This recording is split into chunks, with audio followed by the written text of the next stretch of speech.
rather than going down the route of rejection, it's a lot easier to just not try, right?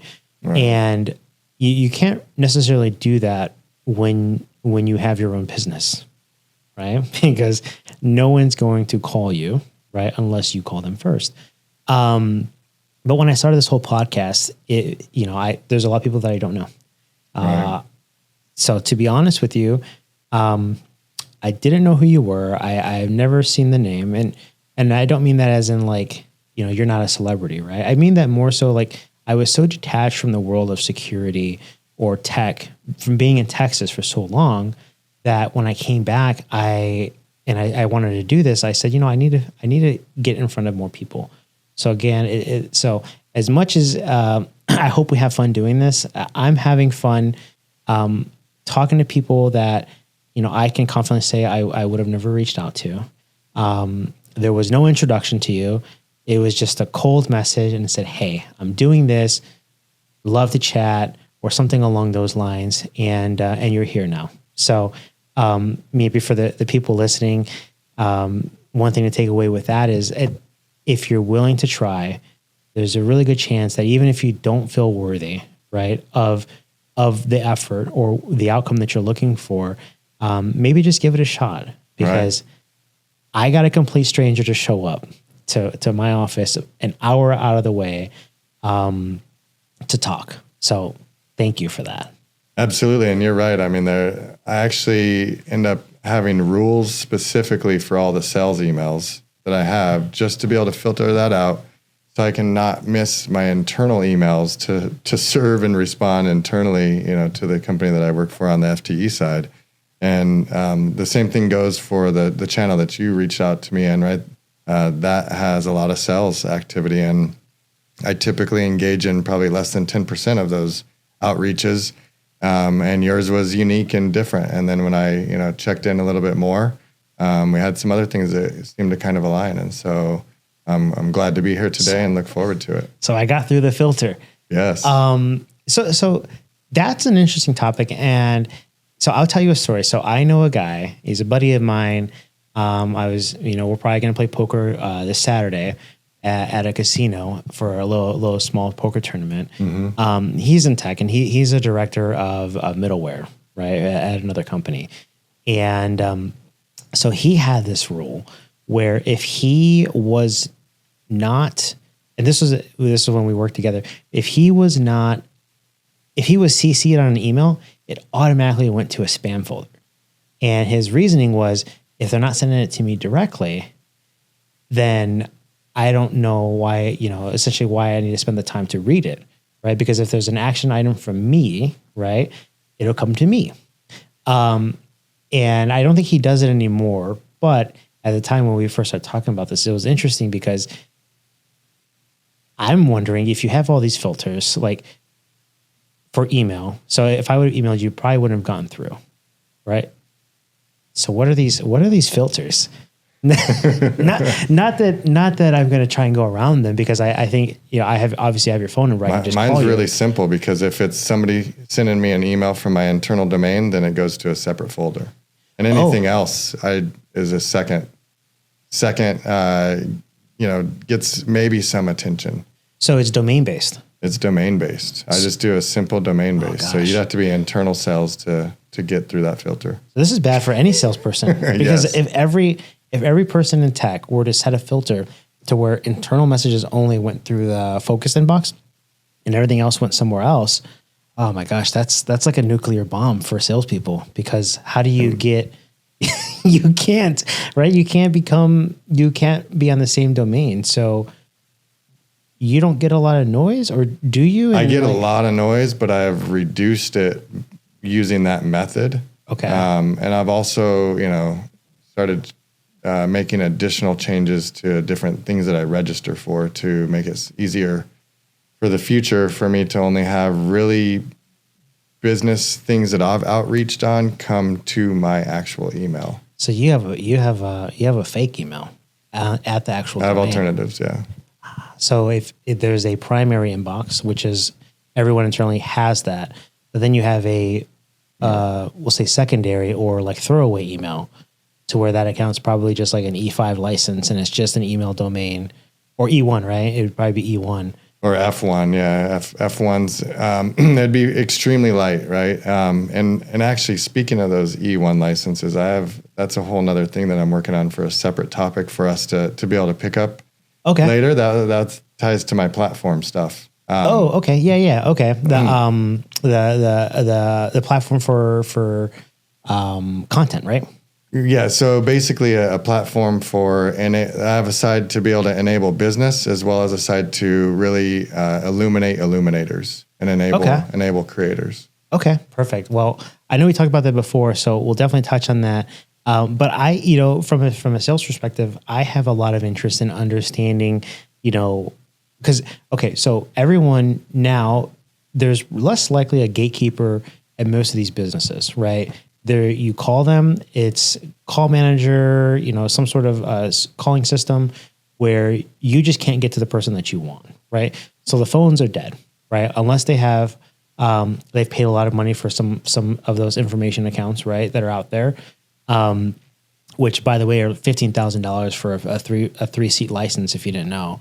Like a Zoom info type thing? Yeah, exactly. I may or may not have looked into this. I've been there as well. Okay, so there's that. So you could pay $15,000 to $20,000 for a license, and hope that you get the right number, right?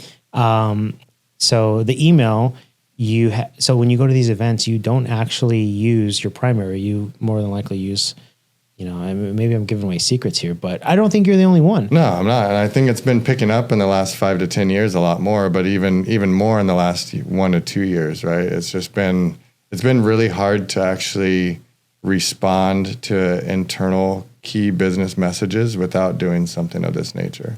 Yeah, because there's so much noise that if you responded to everything, you couldn't actually get what you need to get done. Exactly. And that's what I was going to say is I live in action. I don't live in email, right? So a lot of times people think that something's not happening or not getting moved forward because they're not getting a response to some long-winded email. And typically that's just because, from my perspective, I've shifted that email is low priority, low request. If there's something of higher priority, we're going to be doing meetings. We're going to have actual conversations in different channels of communication than email being that primary method. Okay. So if there's a salesperson out there listening, which I don't even know if there is, but there might be, right? Email is not the way to go. It doesn't land on me unless you're doing that repeat a million times and you've likely had to buy another domain to not shut down your own business's domain because you're spamming so much. So do you ever report people as spam? I don't spend my time on that. Oh, okay. So at least if they're going the route of 5,000 emails and they're registering like 10 different domains that add an S or a dash whatever at the end of it, just so that they protect the main domain, which is something that I've also learned that people do, right? Mm-hmm. You don't actually spend the time to report them. I do not. Okay, I don't blame you. But this is always interesting because it's like, from my perspective, when my phone rings, I usually pick it up, right? But when your phone rings, you probably don't pick it up. Most of the calls I do not pick up. It depends on which line, right? If it's the business line on the FTE side, I attempt to pick up every call, mm-hmm. And just quickly shut them down if it's not something that I'm interested or engaged in. But it's more of avoiding actual work calls, but I do let majority go to voicemail. Okay. Right. Majority of that stuff is going to go to voicemail if you're not a registered contact in my phone. I don't have existing business with you. So the future of salespeople is pretty grim if everyone does what you do. I think the future of sales is going to be driving to where, we're getting more of the products that we actually want versus the products that they're selling. The products that we need to fit our overall business value and things that are really driving business value on that side versus just being another company that picked up yet another email protection service because it's the common one that everybody has and you felt like it was a safe thing to do. Yeah. 7 years ago, everyone was buying Silence, right? You probably remember that. It's like if you could get a hold of a salesperson. Really? You had trouble? Yes. Oh. A lot of people had trouble. Oh, well, good luck now. Now they're reaching out and I don't have interest. I mean, I have interest to be able to see where they're at. Yeah. But I don't have as much interest because their products, from my perspective, they've lost the peak positioning that they had, and it was more of some tech with more marketing. Kind of similar to another security platform that starts with C. I just don't want to put all the companies down. Okay, we won't. I know who you're talking about, but we won't say it. We won't strike anyone down. We won't say anything bad. We won't. The wrath of the gods will not land on them today. But I agree. I think, in my position, marketing is is an important thing, right? And so I've spent a lot of time just trying to understand the marketing side of a business, because in a prior role, you just kind of show up with a badge and people know who you are. You're the big silverback gorilla in the room. The company is so large that if you haven't heard of this company and you're in tech, I would almost rather not work with you, right? Because if you don't know the number one company, who are you really working with? And, my perspective's obviously changed, but I remember thinking, I met someone a while back and they said, "Oh, aren't you guys like a moving company or like a shipping company?" Is what they said. And it's, nah, I'm like, what do you mean? Like, yeah, we see your boxes all the time. Because they were a purchasing client, but they weren't the actual purchaser. They weren't the one making those decisions. They just saw these boxes and they thought it was the company that was shipping it, like a UPS label on the side of the box, right? So I've spent a lot of time looking into marketing and how businesses get things done, trying to understand the best way for outreach, and there isn't one. I don't think there is any single way or any avenue to go that will get you a high success rate, right? So email reply nowadays is less than 5%, right? Email opens less than 5, email reply is less than 2, right? 5 years ago, it was like 15 and 10, right? And so with the introduction of a lot of tools that automate things and make it where it's just a list dump, a CSV file to another program, and then that is another dump to another platform. And then from there, there are systems and tools that go out there and scrape the internet and pull up random information that may hopefully be relevant. And then when they find out that they send the email and it's not, it's just an entire waste of money, right? Mm-hmm. And so that's part of it, right? And one thing that I had come across was there's a lot of people that do podcasts as part of just, personal branding. And for the longest time, I've always thought, that'd be cool to have one, right? I'll give you a funny story. So my daughter, she plays Fortnite. Mm-hmm. We recently got her a PlayStation 5 and she started playing Fortnite and she's made friends on there. Hey, you don't share who you are, your name or anything or any of that, any personal information, right? But she has these friends. And this one kid on there, his name is Say 100. Mm-hmm. He was making fun of her or something. And this is not a flex at all, but I was sitting watching because I play with her sometimes in the living room. And he said something to her that I don't remember what it was, but she said, "Yeah, you know what? Your dad doesn't have a YouTube channel." And it was like, yeah, like my kid is she's flexing on this random kid from Canada, actually, is where he's from. And that hit. And I was really excited to hear that. But then I thought, man, I got one subscriber. And that's where it starts. I can't confirm or deny it if it's me or my parents. It might be me. And so it's like this whole weird situation for me to go down this route where it's like there is still, business and tech and sales, right? But that comes with a certain type of expectation from everyone on the customer side. It's because you'll realize, and I'm sure you know, is usually when you get a phone call from someone, it's about a sale or a purchase or something that is in their interest, mm-hmm. right? I would argue it's probably more than 90% of the time it's self, it's for them, right? It's for their benefit. Right. And it's a very small percentage of time where people will say, hey, Chris, hey, what are you doing? Right? Do you want to grab lunch? And then if you grab lunch, it turns into, so what's next? Right? Hey, what are we working on next? And I think there's just, from the people that I've talked to, there's just like this really like dirty, grimy feeling that is associated with anyone in sales. Because the incentive for salespeople is to sell, right? But as a business leader, your goal is to get things done. And, the middleman in that transaction is usually a salesperson. So it's like a necessary evil, but I don't think a lot of people in tech want to deal with salespeople, right? And so I thought as well, if everybody hates a salesperson, including myself, right?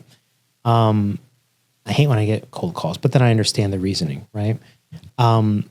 What if I did something that had nothing to do with the business? It was all about talking to people, and it was all about hearing their stories and learning about their journeys. And I just did that.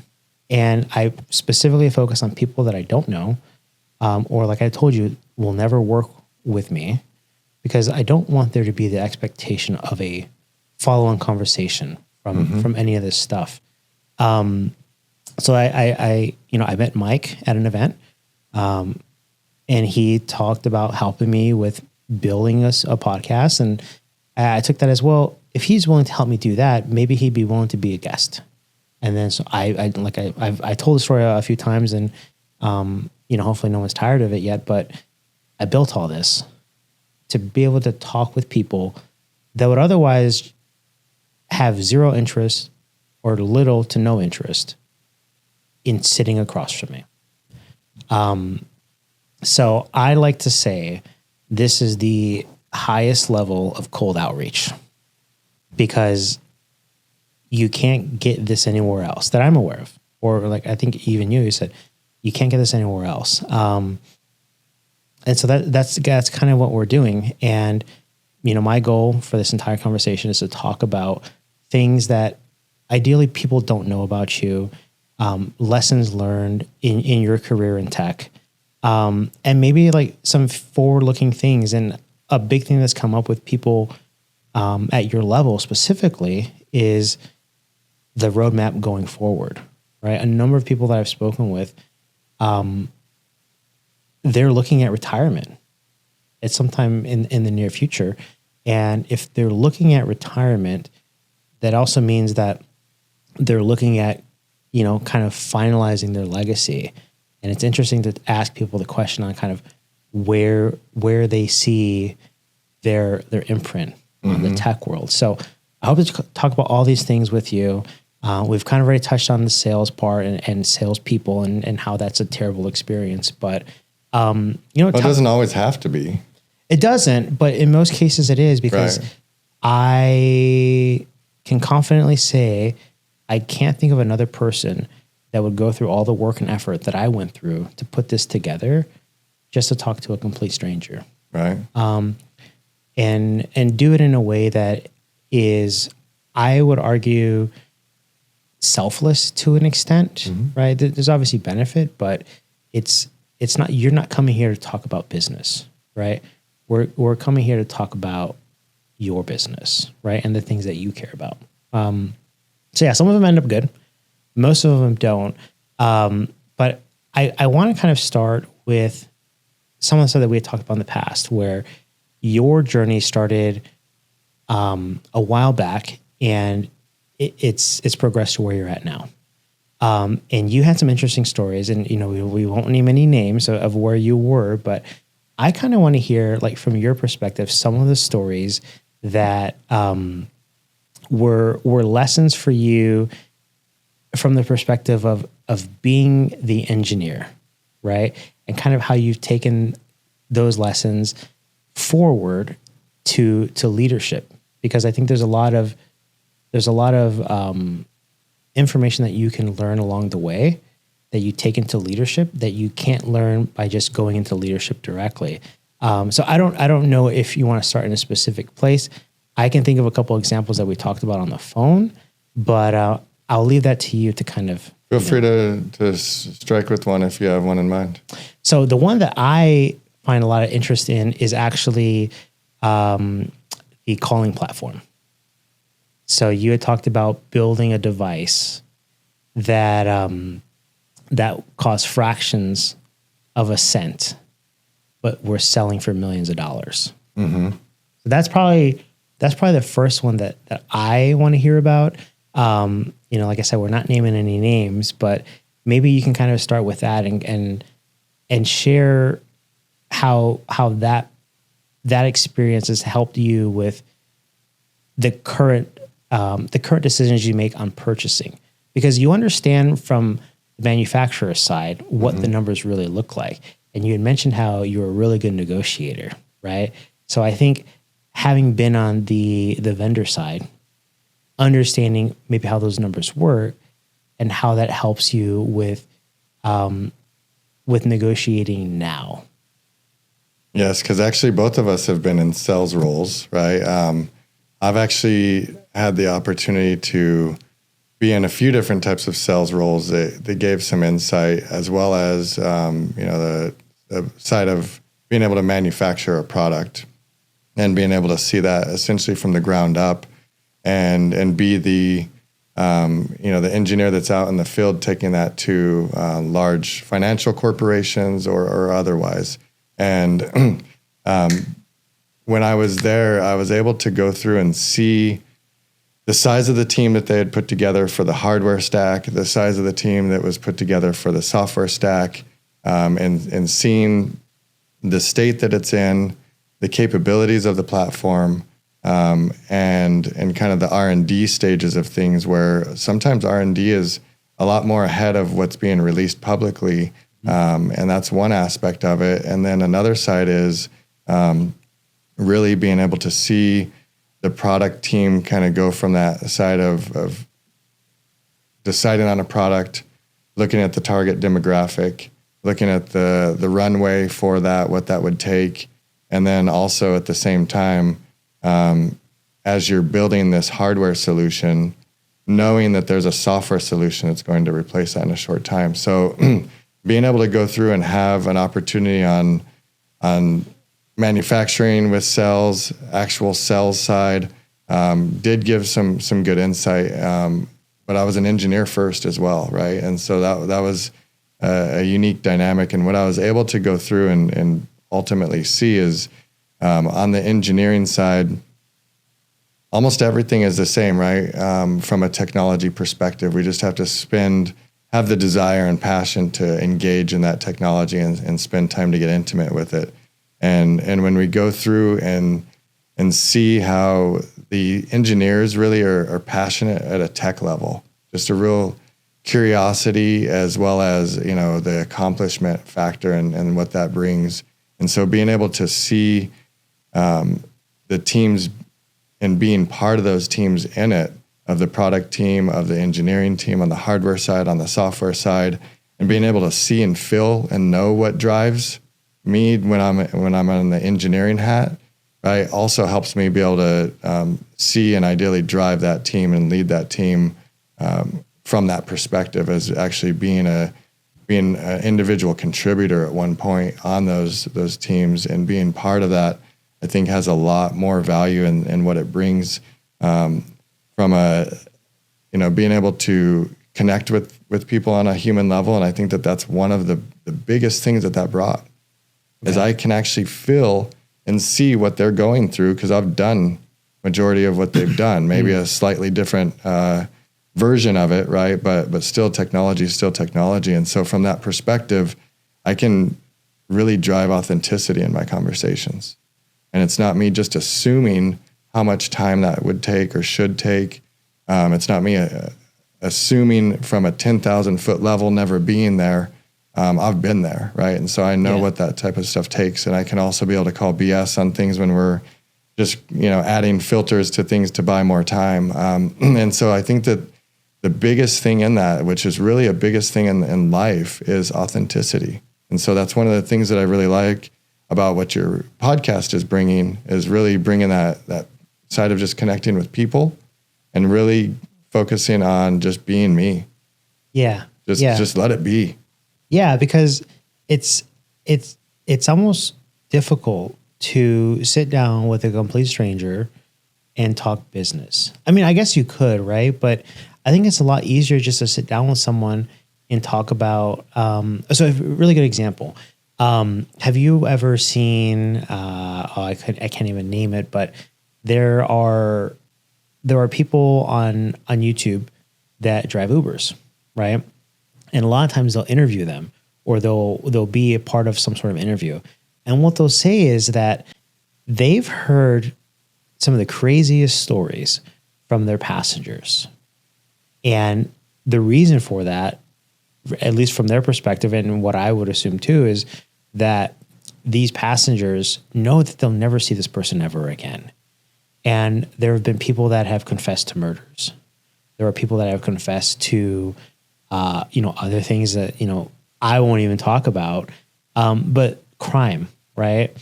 And it's almost therapeutic in a lot of ways for these people, not the driver, right? Not the driver. Let me make it clear.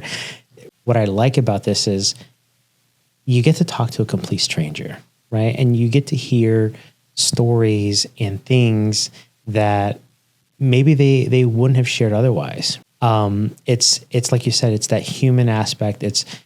We're not here to figure out what you're going to buy next. We're not here to talk about how I can sell you something, right? Mm-hmm. We're here to talk about the things that you've experienced in your life, the things that you've learned from. And the goal then would be to take that, put it on video, and allow other people to learn from it on their own time. Because if the emails that come through to you from salespeople get rejected, you have a secondary email for events that you go to so that it doesn't hit the primary inbox. It's really hard to get a hold of you. So who's to say that some of the stories that you have from your life and your experience will ever get told, right? And that's my favorite part about this. So I guess less of this sad side about the story, but the idea is the consistent where, sitting with someone that you may not know as well as your family, there's a lot of really good stories that come from that. And so getting back to having the experience on the technical side, right? Mm-hmm. Having the experience of coming up through the ranks. One thing that's come up a lot is being at a C-level in security, like CISO, for example, or CIO, or just in tech. We'll say in tech in general. What is your perspective on leadership having a technical background versus not? I think it really depends on multiple factors. One of them would probably be the size of the team. The larger the team, potentially the more removed they could be. But at the same time, I'd want to argue maybe that's, you still want to find somebody that has that balance. And I think that the challenge that people find is that they're challenged with trying to find somebody that has that background, but also has leadership and the soft skills. And so that's the part that's been challenging for most cases. And so I feel like in other cases, they feel like they're just kind of going for a soft skill leader. And so on the larger side of companies, I could see that being a little bit more possible. On the smaller side companies, you might have where that leader actually needs to sometimes go and, get their hands in and contribute. So depending on the size of the company overall, I think that that's an aspect to it. But even if I was a SaaS or developing a product, clearly that needs extremely technical, right? If you're delivering and sourcing and creating a product yourself, to me that absolutely almost 100% of the time should have a tech background and engineer background, and that leadership that's kind of came through the ranks. The other side I feel like is just typically so far removed that there's not passion coming from the leader, right? Even when that passion's there, it's to me, I've received it as a more of a playing a role type thing versus truly being them. Okay. And so that's the part that I think they may have some short-term success, but that long-term success and being able to sustain that for a long term, I think is going to be challenging, because one of the biggest things that I've found is, yes, in work, I've always wanted to be able to learn from others as well as be able to share with others. And I've made changes in companies that I worked at when I felt like there was no more value there to be had, no more, sharing to be had there.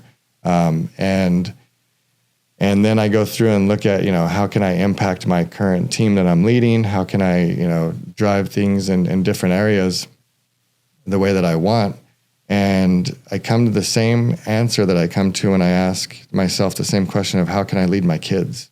Mm-hmm. How can I share with them and get them on that path and have that be the path that they're choosing versus a path that parents guided and kind of forced. Yeah. And there's potential resentment or something of that nature. And ultimately what I've come down to is that it comes down to sharing and authenticity that we've been talking about. And so that's why I really liked the area that you're sourcing this from, is just being able to connect on a personal level or a people level and drive authenticity, because that's what I've really found drives change, right? That's what really drives change with my kids. That's what drives change with my team. Yeah. It's what drives change with culture, right? And so a lot of these things that we start and that we do may not have that warm reception that we'd hope for at first when we do these initial shares. And we're not going to have an impact if we just share once or twice, right? And so sharing hundreds to thousands of times is when we have that opportunity for impact. And I actually had somebody that I was a director at a company before and led an engineer who had really driven himself into different areas and into architecture, and it came back to me and shared with me that I was an inspiration to him. And I never saw it in the moment.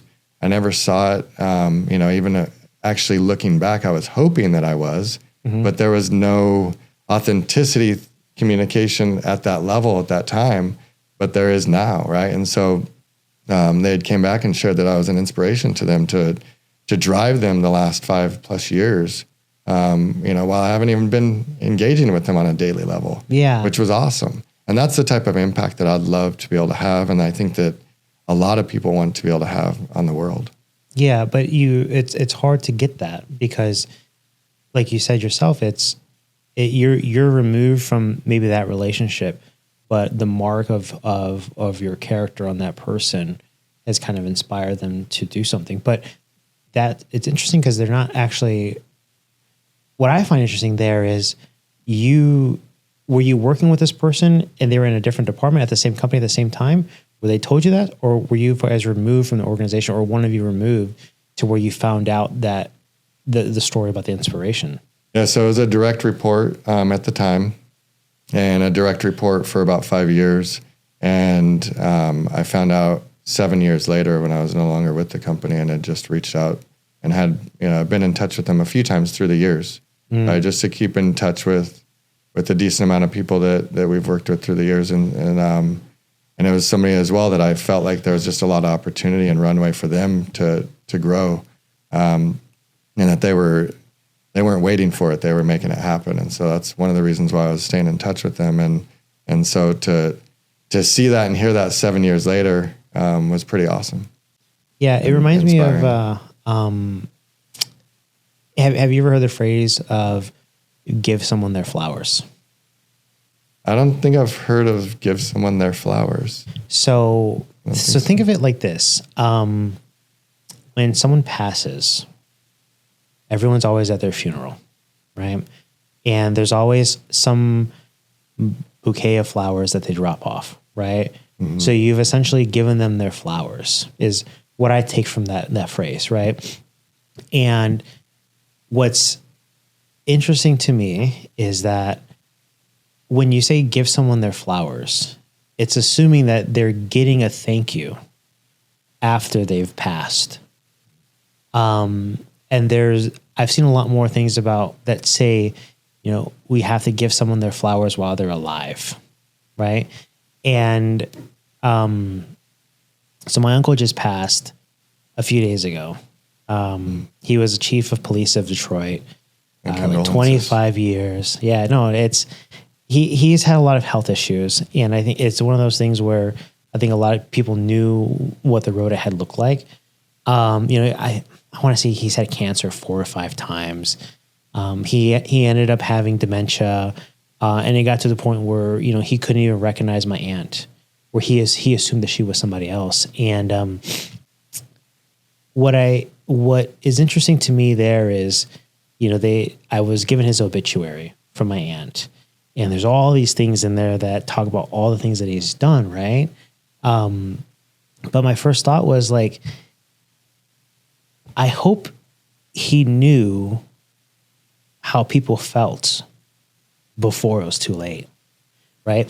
And for you, for example, this person removed almost 7 years, and they came and told you the impact that you had on them, right? So you got to hear that before it was too late. And I think a big part, and maybe it's a cultural thing, right? Because I'm going to guess this person, it was a male, right? It is. Yeah. I think there's a lot of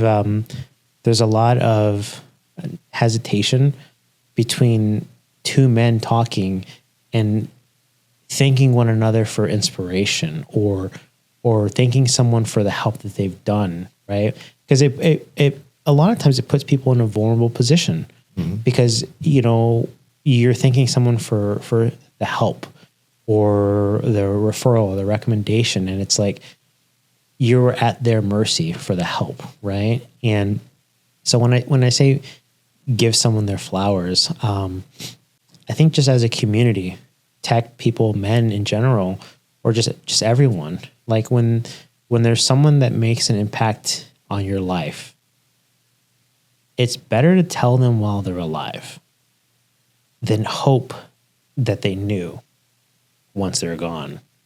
And I think, I'll go back and I'll grab the video from when you said that, because what I saw was like a glimmer of light in your eye and like happiness and joy for the fact that you made an impact and a ripple years removed from this person. Mm-hmm. But say, for example, they had moved, they lost touch, changed their phone number, you could never get a hold of them. Like that little like glimmer of happiness or like happiness for the success or the impact that you made, right, you wouldn't have seen it, right. And I just think as people, if there's a way to thank someone for giving you a ride, for, showing up to an event, for going to something that helps you, tell them. Because right. If you don't, the result is you may end up giving them their flowers when it's too late. But so, I mean, that's not necessarily off topic, but I really like that story because it kind of, it shines a light on the fact that there are a lot of people in tech mm-hmm. that have grown in their careers, and there's someone that they owe, not financially or personally, right. but someone that they owe a thank you to. And I'd be curious to know, because one, tech is mostly male dominated, right? There's way more men than there are women. And if culturally as a man, you're less likely to thank another man because it means being vulnerable, mm-hmm. I wonder how many leaders in tech, in security, or in tech in general, have passed on not knowing the impact that they've made. And it's almost saddening because I would expect a very high percentage of people pass without getting their flowers. And maybe that's just the end of my thought there, but what's your take on that? I think I think one of the biggest things on that is that it's fuel to keep the fire going as well, right? So to remember that a lot of us want to have impact, but when we don't see it, we don't feel it, mm-hmm. then likely over time we might start taking actions that aren't driving that impact that we want because we felt like we hey, we've been doing this and we're not seeing any impact, I might as well just go do something else, right? Or not do that. And so I think that it's a good barometer as well to the person that's is sharing that in your life, for them to know whether or not they should keep doing that. Is it working? Is it positive? Is it, how's it being received? And so that's one of the things that I think is at high risk, is that if we're not giving sharing that gratitude and the time or near time as to when something happened, that we're potentially impacting the positive energy that we want to continue spinning around the world. Yeah. And so sharing that gratitude actually has a positive spin on continuing to spin up and, continuing to grow that positive energy. And so I think that that's one of the biggest things that it drives and that we're at risk for if we're not doing that. Yeah. Because if no one feels appreciated, who really makes the effort, right? You hear it all the time. Have you ever heard of Buc-ee's? I have heard of Buc-ee's. Yeah, okay. And I like Buc-ee's. So you've been to a Buc-ee's? I've been to Buc-ee's. Okay. Which Buc-ee's have you been to? I've been to a few in Texas. I don't know specific locations, but okay. Well, I came from Texas. Well, I was here. I was there. But while we were there, so here's something interesting: is my two daughters love going to Buc-ee's. It's a gas station, right? Like when I was a kid, I never imagined being excited about going to a gas station. But for those out there that don't know about Buc-ee's, let me tell you. Buc-ee's is the gas station of gas stations. It is the cleanest bathroom at any gas station that you've ever been to. There's easily 30 stalls for men, right? The urinals, right? Mm-hmm. Easily 30. And if I was, wild enough to take a picture just to prove to someone that has never been to Buc-ee's how many urinals there are, I would have had a picture, but there's other problems with taking pictures like that. 30 stalls easily, or 30 urinals, at least 20 stalls, right? And there's always two people in the bathroom walking around cleaning it. And next to every urinal, there is a hand sanitizer, and there's a row of sinks. There's easily 30 pumps, right? 30 stations, which are two-sided, left and right side or front and back, whatever. There are over 20 registers, 3 at the one that is in San Marcos, or right outside of San Marcos, which is just northeast of San Antonio. There were easily, there were 3 entrances and exits, I guess, the same. And each one had close to 8 registers, right? So when most people think of a gas station, they think of a place where you go and it is one person manning 2 sides, like a Circle K. They got the guy left, right, over here, come up and leave, right?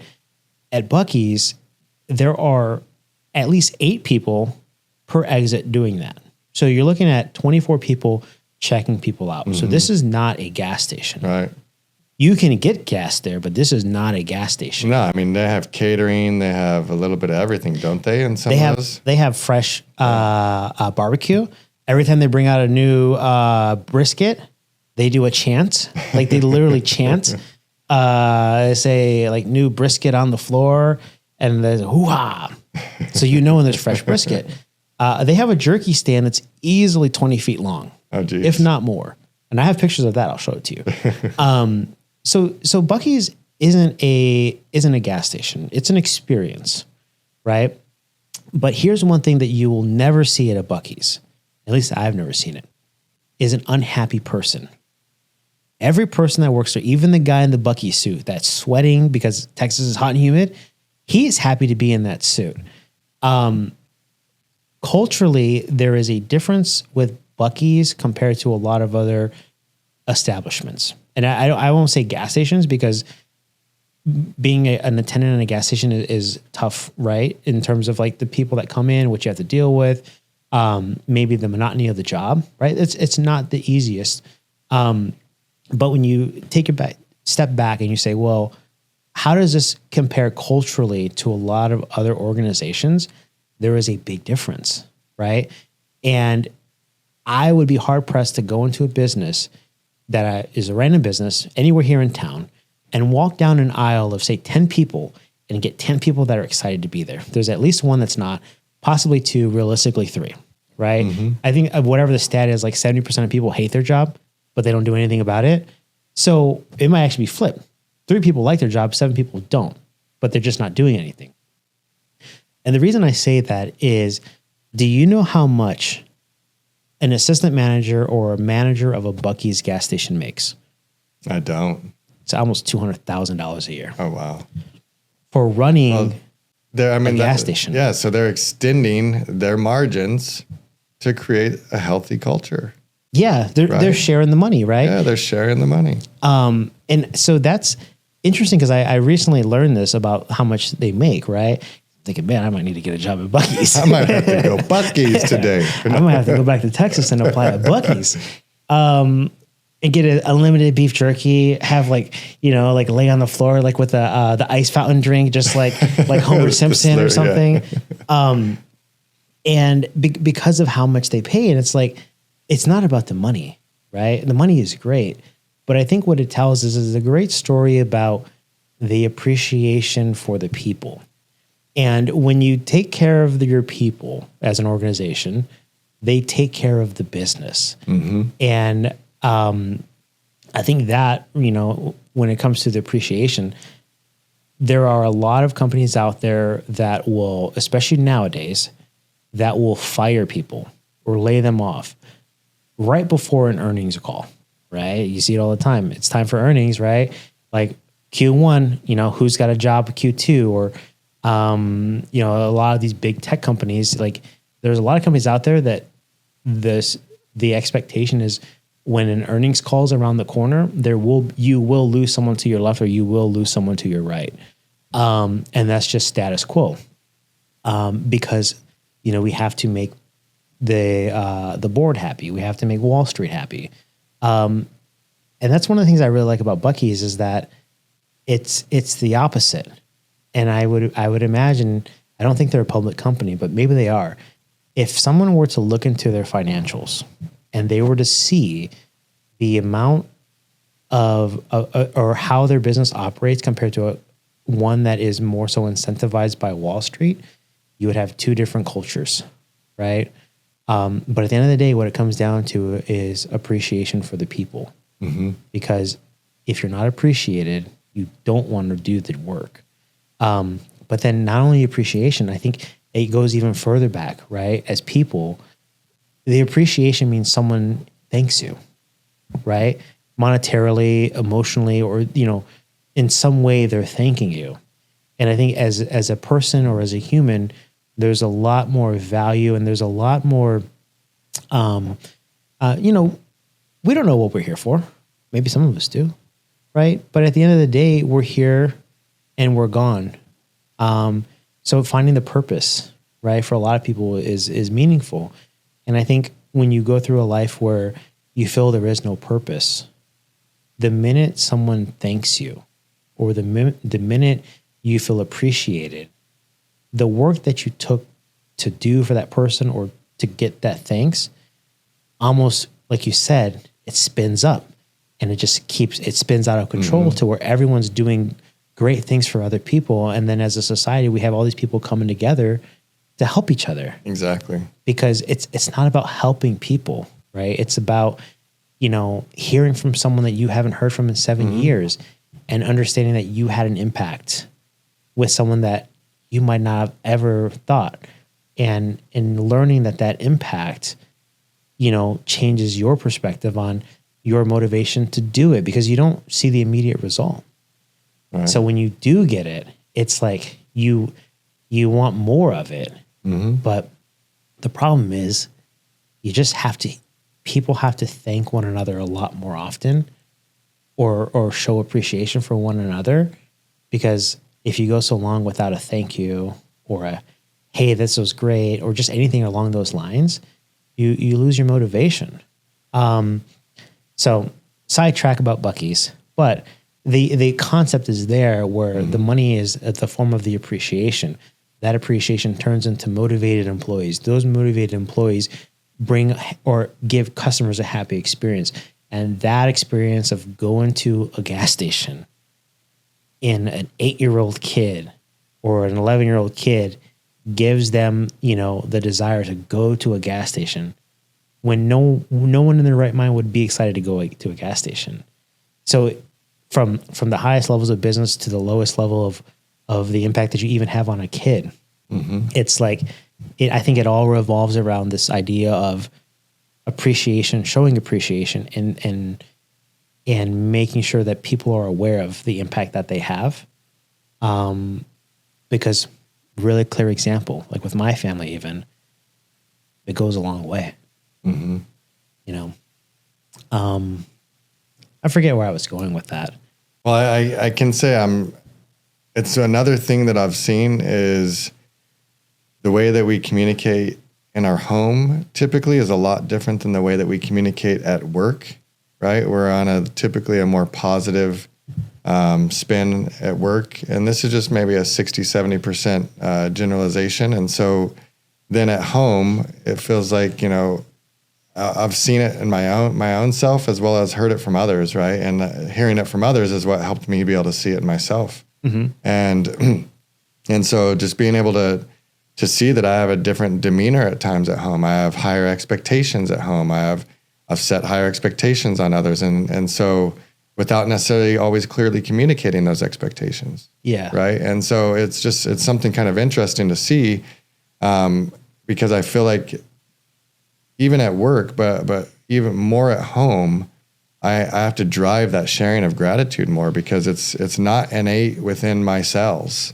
Yeah. Right. And not from the way that I've been creating it and living it the last 40 some years. Right. Because I think we have a little bit more of a Prussian militant school system and raising. And they had a whole different reason as to why they were shaping us the way they were shaping us. And it was, a little bit less of a engaging and a little bit more of just a yes and taking the command type thing, right? And so I feel like even in the workplace that some of that Prussian militant exposure through the education system that's been known and studied for centuries is still having an impact on our culture. And so us taking an impact and awareness to drive that shift ourselves will start to have an impact. And, even us just talking about it here starts to have an impact on others to be able to ideally raise that awareness. And ultimately it's up to them to make that choice to drive, any change and to share gratitude more, share, it's things that I need to do more like I was saying at home with my wife. And I've been doing it more with my kids, but not as much with my wife. Right? When she's doing the one expelling a ton of energy at the home and is doing more than just, a homemaker, is doing businesses and things outside of that. And so I finding even in this conversation right now, and it's something I've been experiencing the last couple of days is I really need to drive that awareness in self so I can do it authentically and not just giving a random thanks, because those ones, the random thanks actually almost drive it down the wrong way. Oh, really? It's got to be that authentic, truly felt, not just a thank you, right? You got to have some meat behind it and drive something with meat that actually resonates with that person. And it's not that you have to think about it some long time. Just be you. Yeah. Be you. Be that authentic self. Share your gratitude of whatever it was, and that's the side that I think has that biggest impact. Yeah, when you said that your work life is nothing like your home life, in my mind, I thought, I never tell my wife, per my last email, per our last conversation, like I've never used that phrase at least, or, when I leave the house, I don't say best, like at the end of the email, or, it's a totally different, you're a totally different person at work, because when you think of like professional, you versus home you, like you would probably never tell your wife that you need to circle back once you find some information, right? Like, I'll circle back once I get the details from this other person. Like you say, no, I would just, I'll let you know as soon as I have the answer. But like when you're at work, it's like this different version of you where it's more, we'll say maybe proper might be the right word, but it's, oh, let me validate this with this person. Like you would never say that in real life as a person. I mean, if you did, I might have to run, right? But I think in general, most people don't actually sound how they read in a work message or their work conversations, which kind of lends to this story that you're not being like your true self at work. And maybe there's a part of you that is there. Like there's a little flame of you that is burning, right? The core of you is there, but it's not the same person that goes home to your wife or your kids to say, whatever it is that you want to talk about. And then as a result, the person that's you at work is almost like you're going to a jail cell because you can't really be 100% you, or maybe you can, but you just don't. Which is another interesting idea, because then if everyone works, we'll say 8 hours a day, a third of their life at a minimum, right? Then a third of their entire life is spent working. We'll just assume another third is spent sleeping, right? So 2/3 of their life are missed out on completely. Well, they're accounted for, yeah. They're accounted for, but they are accounted for in a way that you're not experiencing life when you're asleep, right? And then when you're at work, your experience isn't the true you. So we'll say 70% of people's lives are spent not being themselves, right? And to me, that seems like a prison sentence, to where if you have to act a certain way around other people, you can't actually be free, right? You can't be the person that you are at home with your family. And if you can't be your true self, it almost feels, to me at least, it would feel like you're kind of locked up, because there are limitations, there are bounds, there are guardrails to your life, but it's your life. Like you have to live your life, but you're living it in a way that is, we'll say, conducive to the culture, right. Of the business. And I know you had mentioned that, so where you're at now, they had brought on a position I've never heard about, right? The chief, was it culture? Chief culture officer, right? What I would like to hear, at some point down the line is kind of how that, taking the ideas of appreciation, taking the idea of, not being your true self at work, or 100%, right? Maybe you're like 30% or 40% of your true self, but where people can work at a place where they just feel free to be themselves, right? Without any judgment or any form of discrimination in any way. Because I think what you'll end up getting is people that are, as you said, more authentic. And then as you get more authentic people, you get a lot more people that appreciate one another because they truly mean it. And then, of course, going back to the earlier topic, is when you appreciate someone and they feel appreciated, there is this inspiration internally for them to do more of it, right? So I never really thought about a chief culture person of a role, but I think it might just be an interesting shift for companies nowadays, to where they're able to build a culture and not just like, a quarterly check-in where you check the box, are you happy, scale of 1 to 10, like where there's actually some sort of work that's being done to where people feel like they're being heard. Right. But more so, people not only feel like they're heard, but they feel appreciated because they're able to hear other people thank them.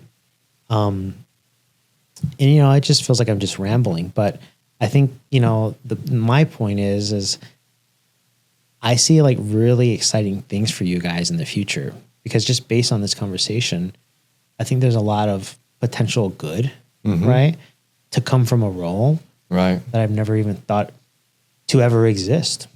Absolutely. And with that, right, the idea is overall, this is why I'm at this company, right? Is because of the impact they have on the community, which is only able to be done because of the culture that they've created, right? If that culture wasn't there, then the impact wouldn't be there. The vision and alignment wouldn't be there for me. But this is my way to be in tech and have an indirect impact on the community.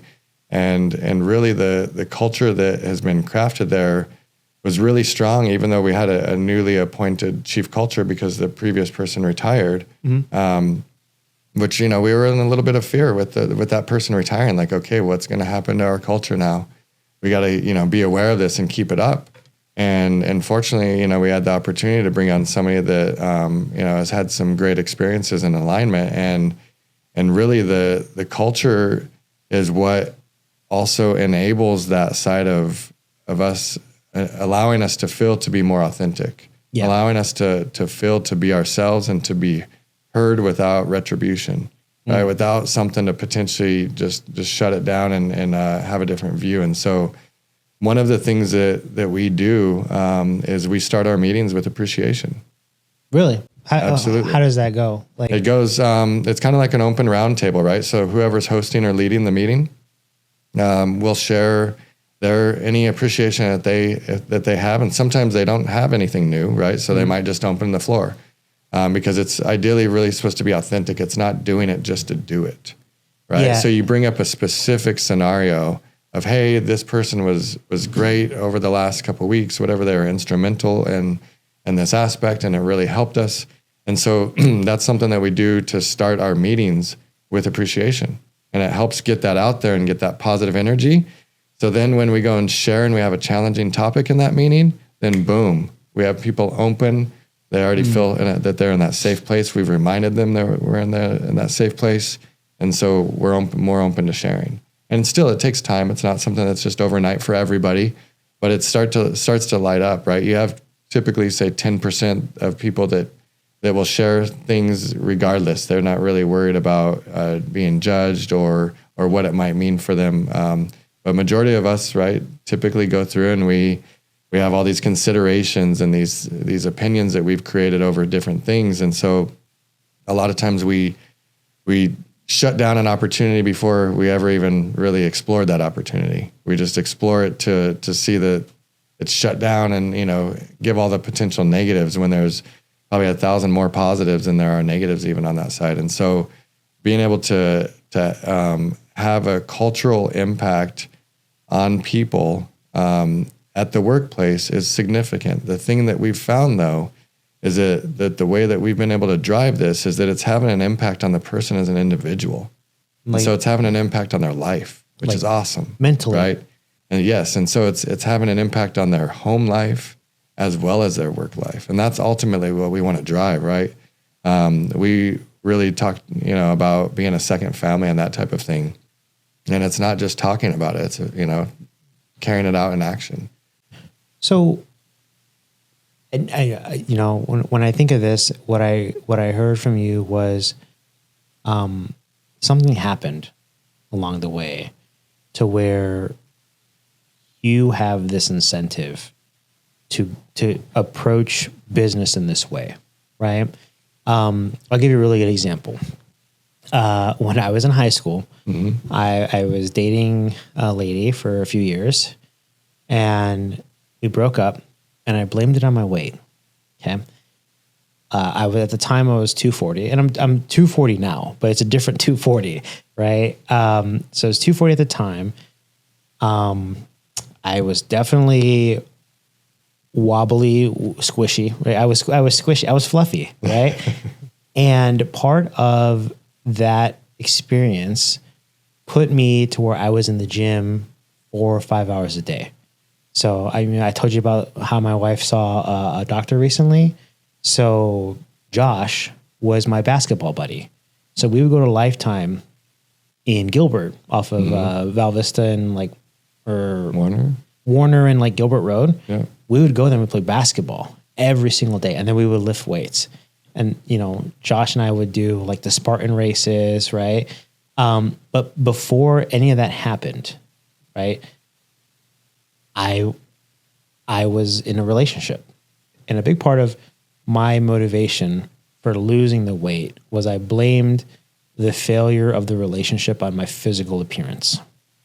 And then it got to the point where I was lifting so much that Josh was just like, man, like, I think you just need to take this to the next level. I'm not going to go with you.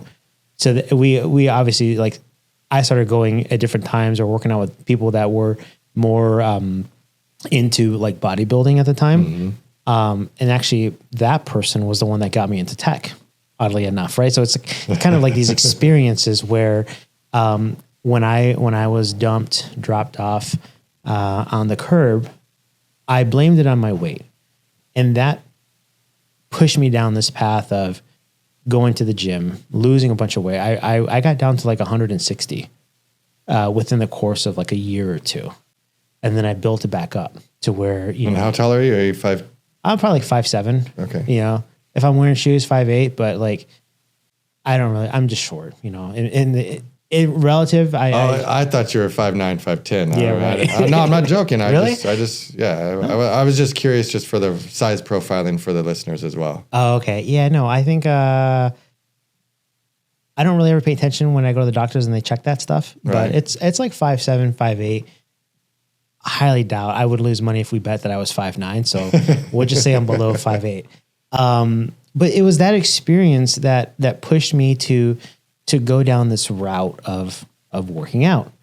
And then interestingly enough, that route put me in touch with people that eventually found their way into sales, right? Into tech sales.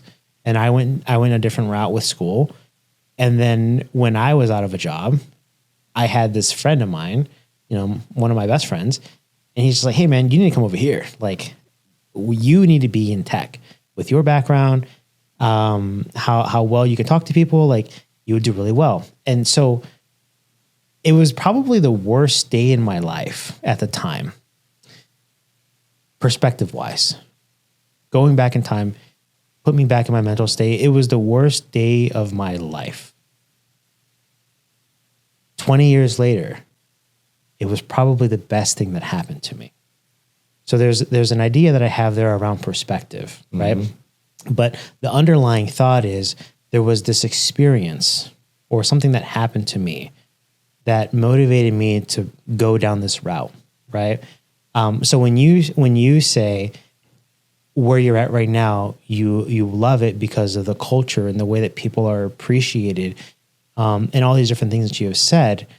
In my mind, I think back to my weight loss journey, and I'm wondering, what is the story for you to where you are motivated to serve what I understand the Hispanic community, right, through the company you work for, or just the low income community? Like what was the experience that kind of, maybe it was always there, I don't know, but what was it that kind of put you in the position that says, this is the path forward?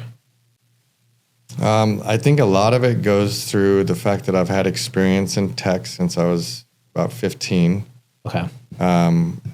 Going back, doing HP call center printer support for residential. That didn't last long because I only had so much patience with teaching the right clicks.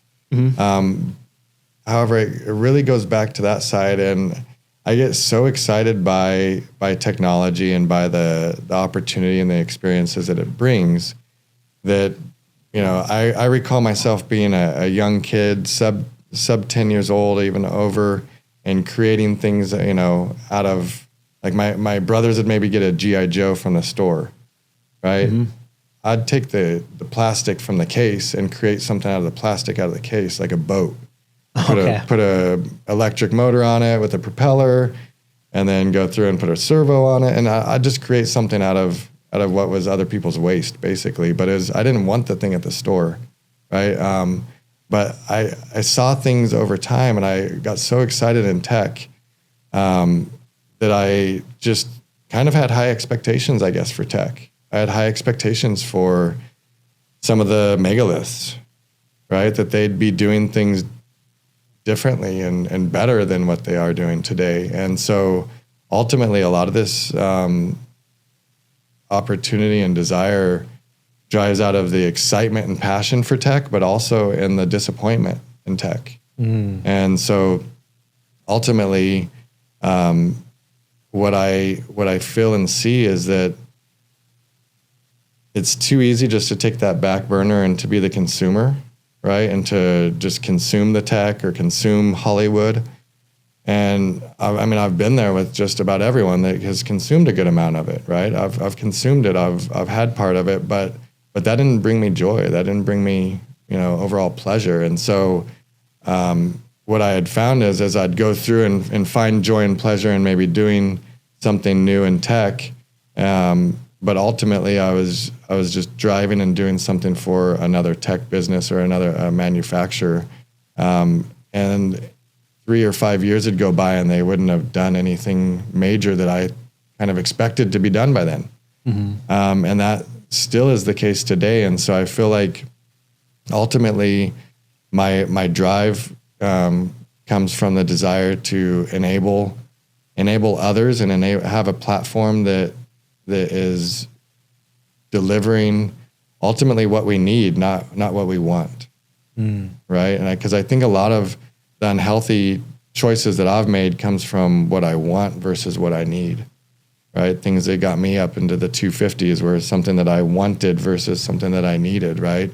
I was going for what I thought were a positive experience with food when ultimately it was leading to my death is what it was leading to. And was that what I wanted? I wanted an early unhealthy death, or did I ultimately want to drive exuberance in life and be able to share that first with my family, right? But then ultimately outside of my family, right? Because a lot of this stuff is extremely rudimentary, yet we overlook it. We don't give it value to just go back to the simple things that worked, before the industrial processes that we've applied and a lot of things. And so I just feel like a lot of my desire and opportunity comes from the passion that I have for tech. And I see so much more opportunity to be had that still has not been captured, still has not been executed on. And that ultimately, if we focus on the things that were good for us, that we saw resonate for a sustaining health, not a short-term health, and drive those and cultivate that and ultimately share that, right? It doesn't, and one of my challenges I've had is this side of perfection, and nothing is perfect, right? Nothing is perfect. And so, getting things out there and sharing them earlier are typically the better thing to do, right? Get that early feedback, get that side to be able to drive the ultimate change. And that's what ultimately inspires me, is that side of the passion for the opportunity. But then the real inspiration comes from the fact that the megaliths aren't delivering, in my perspective. And then another thing that was really huge in my life, because I had this vision of competing, or not competing, but providing an alternate option, really, to some of the megalith platforms back in 2006, and I talked myself out of it. Right, I did 2 years of a lot of research, development, and vision board and storyboard, and then I talked myself out of it. Said I'm not capable, or I'm not able, I don't have X, Y, and Z. And I just found all of the things that I didn't have the ready answers to or the solutions for, versus focusing on just that one next thing, just work on that one next thing. And don't even worry. It doesn't have to be this big picture of plethora of overwhelming challenges, right? Those are actually challenges or exciting opportunities to overcome when you're actually facing them. Don't try to face them before you've actually reached that part of the road. Yeah. So my daughter just had a cavity filled yesterday. And we purposely didn't tell her that she was we knew that she had a cavity, but we purposely didn't tell her the day. Right. And it was yesterday, and we woke up and my wife was like, I think I'm going to cancel today's appointment because I know the amount of trauma that my oldest daughter had with an experience at a dental office back in Texas. They tried to put her to sleep. She felt like she wasn't in control of her body, and now there's like this trauma associated with the dentist, right? So I said, look, she needs to get this done. It's a small cavity. If we don't fix it now, it's going to get a lot worse. She tells my daughter, and immediately she starts like shaking, right? And she starts shaking, thinking like, what's to come. And then she eventually starts crying. And then she starts begging my wife, say, can we not go today? Can we not? Like, she didn't want to do it because of what she perceived as being the future of that situation. So she wanted to avoid it completely. And my wife is like, nope, we have to go. We're going to go. So she goes, she gets the numbing cream, then she gets the shot to numb it further. And she's done in 15 minutes or so. It was a really small cavity. So she's done. Then my wife sends me a picture because I was out doing stuff. She sends me a picture of them at Menchie's getting ice cream. I said, why are you getting ice cream? She's like, because want her to feel like, she did good, right? And then I get home and I asked her, she's like, oh yeah, it was fine. It was great, right? And her perspective had changed by actually going through what she was scared of. Mm-hmm. And so I asked her, I said, so if you get another cavity, are you okay to go back? And she's like, do I get Menchie's?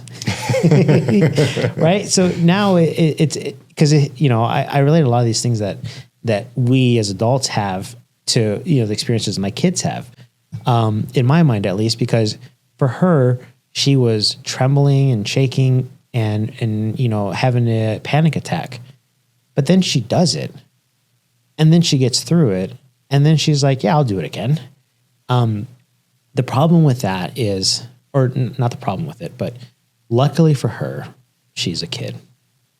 And luckily for her, she's got 60, 70 years left to have that experience early where she can look back and say, I was scared of this, but going forward, I can at least make the attempt without the fear of, the failure or whatever else it is.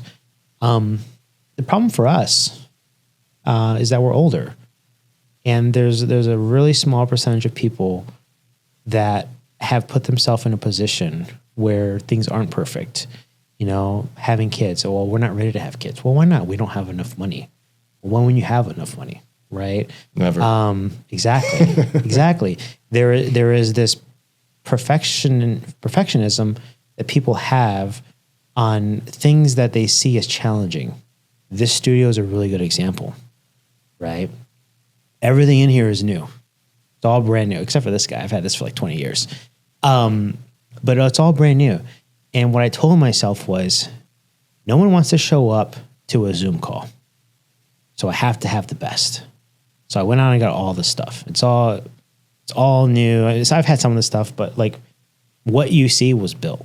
Mm-hmm. And there's a hint of perfectionism there. Because I told myself, there's no way I can reach out to a random stranger that'd be willing to stop by and talk to me about whatever they want to talk about if I don't have the best setup, right? And it worked.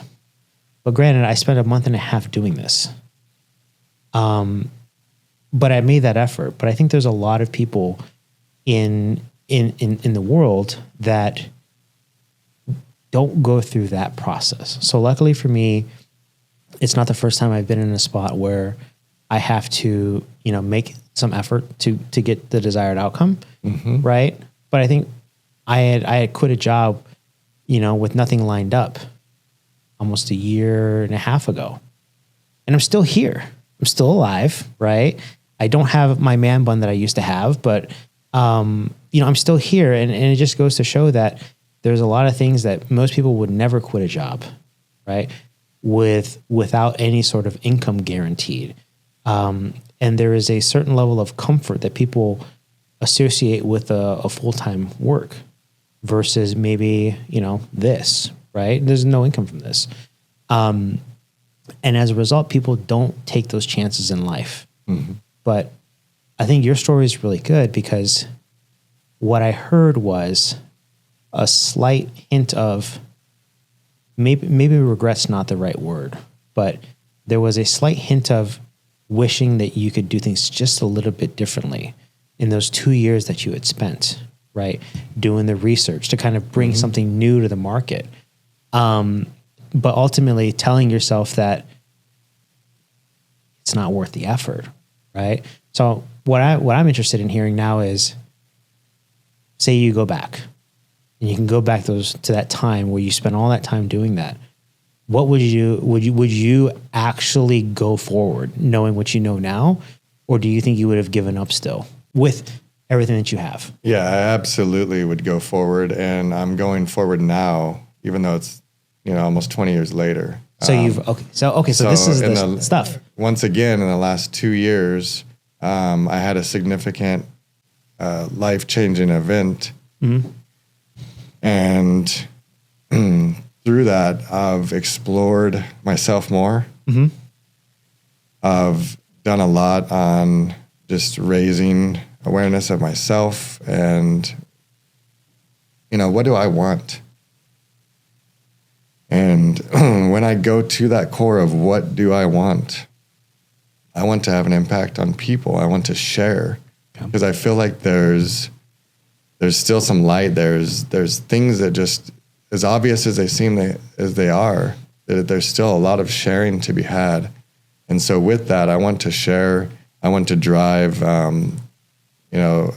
enable the opportunity and the vision that the person has and sees for themselves. Whatever that might be, I want to enable them for that. I want to ideally help them see the opportunities and the capabilities that they have there.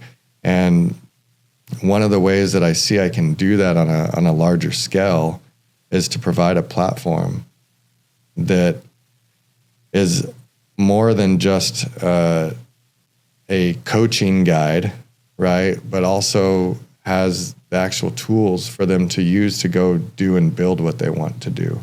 And so a lot of this, of course, is easier. Not all of it applies to the hard physical side of things, but from a logical stack of having a full web stack to be able to go through and, do software development or do creative artwork, right? Whatever it might be, it's a whole stack that's really enabling people to be able to go through and do that. And so I'd love to be able to do that with the one-on-one side, and I'm going to still do that on that individual level. But my desire and dream and vision in life is to be able to implore and provide this platform and this content to those that want it, that desire that change, right? Because it's really, what I've found is it's really hard to shift somebody that's stuck in that mindset and isn't willing to spend cycles to explore their mindset and why they're in their mindset. And so it's really hard to make that shift for people that aren't willing to make that shift, right? And so first, what I'm looking at is having that platform enable people that are already on that shift, even if they're in the initial stages and they need some fuel and some content to help get them there.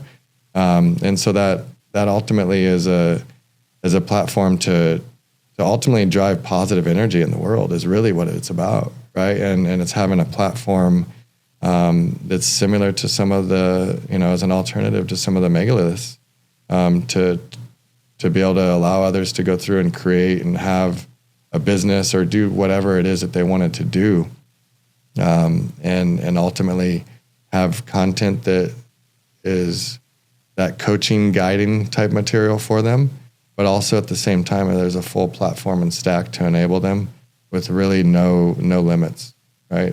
There's nothing that's stopping that individual from being able to create and do what they want. So I was thinking about, as you're talking, my mind kind of runs 100 miles an hour, right? And tell me if I'm wrong here, but do you think that the missing out on doing this 20 years ago has kind of come back to inspire you to do it, but from the optics of it's too late for you to have that personal experience? right? Because you can't necessarily redo it, but you can at least maybe give out on the missed opportunity that you probably see for yourself through pushing through it to other people. Like, is that a part of the motivation as well? Is like, there is like this internal desire that, you know, it wasn't my time, but maybe I can help other people, because I know personally that had this happened to me, maybe the trajectory would have been different. Mm-hmm. So now it's like, instead of doing it for yourself, because maybe the time just doesn't exist, or the you know, the sunset is closer than it was 20 years ago, right? Now there is this desire to take that feeling that you missed out on and give it to as many people as possible, and with the hope and the desire that will help them kind of live or create like this legacy of inspiration that kind of started with you as a result of you missing out on it for yourself. Yeah, I think that you did hit it on the head, in the fact that I've recognized that, you know, for almost 20 years I've been holding myself back in that dream and vision, and I want, you know, seeing that, I want to be able to share my story and my experience with that, and it's not too late for me. Mm-hmm. Right? Even though that vision desire was 20 years ago, the megaliths, the ones that I was having my frustrations with, they still haven't provided what I envisioned back 20 years ago. They still haven't done some of these basic things, right? So let me just give you one small example, right? So let's just say you happen to have an email service, okay, and your email service is overloaded with spam and all these other things. Mm-hmm. And nobody still to this day has had a good solution for that. That was one of the original areas of focus. Right now, I'm not focusing as much on email, because to a point, I've just written email off. Email is good for actual existing business transactions and relaying things, I think, to get to more of an automated system flow.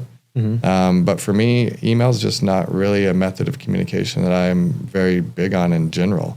And so that's something that I'm looking at, is to potentially even having a fraction or a reduced aspect on that stack. Okay. But the rest of the stack is already live today and ready for use, and I'm doing warm invites. So it's not too late for me, and that's the same story that I have for them, is it's really never too late. Okay. And so it's time to just be authentic with myself and step into my own shoes and do what I want to do. Yeah. Right? That's ultimately what it comes down to.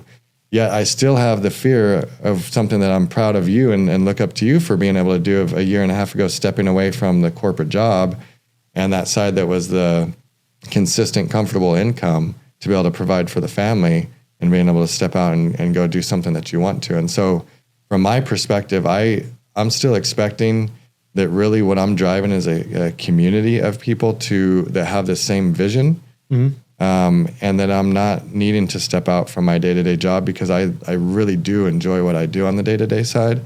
I don't want to take away from that. I just want to ultimately implore others. And so it's not that I'm looking for this to be, the next megalith. I'm looking for this to be that opportunity to provide to people, to really give them a platform to create and be themselves and do what they want. One example of this is, I have a couple people that I know that have a small group that they lead, right? Okay. And so they typically will lead 6 to 12 people at a time, and they might be doing something, that's focused on driving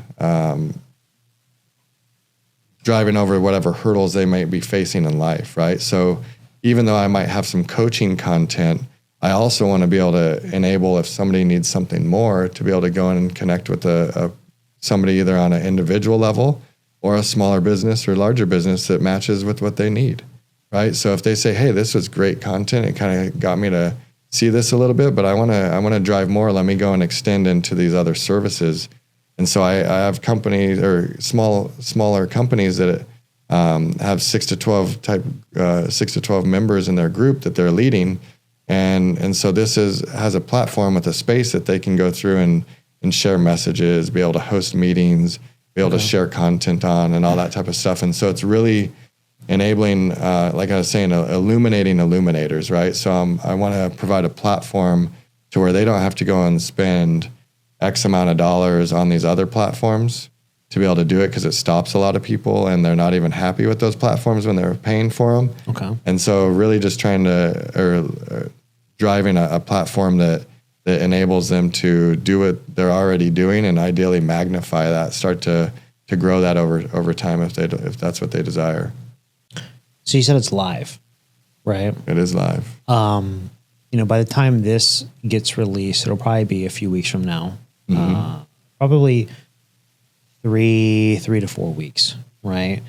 Are there people like that you'd be willing to take on, to where we could kind of share that through, the posting of this? Are you at that point, or is it kind of more so smaller groups until sometime down the line? So if you can clarify your question a little bit, because I want to make sure that I fully understood it. Were you asking, do I have some people that are already actively using this that we could end up talking with? No, or that are using that with the group? Or? No, I think more so. I think if people hear this and they think, oh, I want to see what that's about, right? Will it be ready for people to become a part of that, or is it kind of not at that point yet? Like, obviously there's people using it, right? Like you said, the warm intros and people doing it. But in a month from now, I like to say, we only have like less than 20 followers, right? And I haven't asked anyone to join. Everyone that's joined is just joined on their own, to follow the page that I have for this podcast. So I could guarantee at least 20 people are going to see this or potentially see it. So my question is more so for those people that you may or may not hear either now or later. Will it be ready for them to reach out to you, or to contact someone somewhere to say, hey, like, I want to be a part of this? Like, are you at that point yet, or? Well, absolutely. So they can reach out, and probably one of the easiest ways, other than any contact information that you may share, would probably be through LinkedIn, under my name, and just connect or message me directly. And so right now it's just at warm invites only. So if you reach out and we talk and it sounds like a good fit, then I'm open to doing warm invites outside of my immediate circle as well. The idea is that I'm really driving feedback, and then I'm also working on the right location for it from a infrastructure perspective, and driving the right circuit speeds and power and backup infrastructure side for it. So that's part of the side that I'm solidifying right now, and I've been reviewing all those options, and I'm looking at baby steps. So just so you guys know that this would be more of something that is 100% on my own from an effort perspective and an investment perspective. And so I'm just taking baby steps until I get the first customers that are officially data center ready. And so I have a data center ready to be able to be placed there. I have quotes, I have all that stuff ready to go. But for the time being, I'm hosting it off of multiple residential connections that have redundancy within that side, and as a baby step before going to the data center. Okay. So I'll tell you something.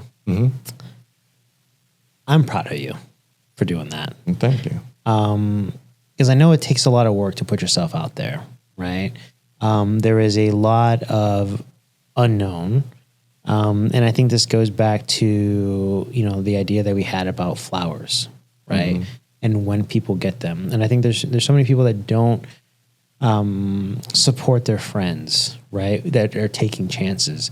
It just becomes, well, we'll see what they're like. We'll see what happens to them. I've noticed there's a lot less of people calling to check in versus, or how would I phrase it? There's a lot less of people making the effort to make sure that you're okay, when you're taking a risk, right? There's a lot more people that'll sit back and wait for you to fail. And there's only a handful of people that will motivate you to continue, right? So I think what you're doing is pretty cool.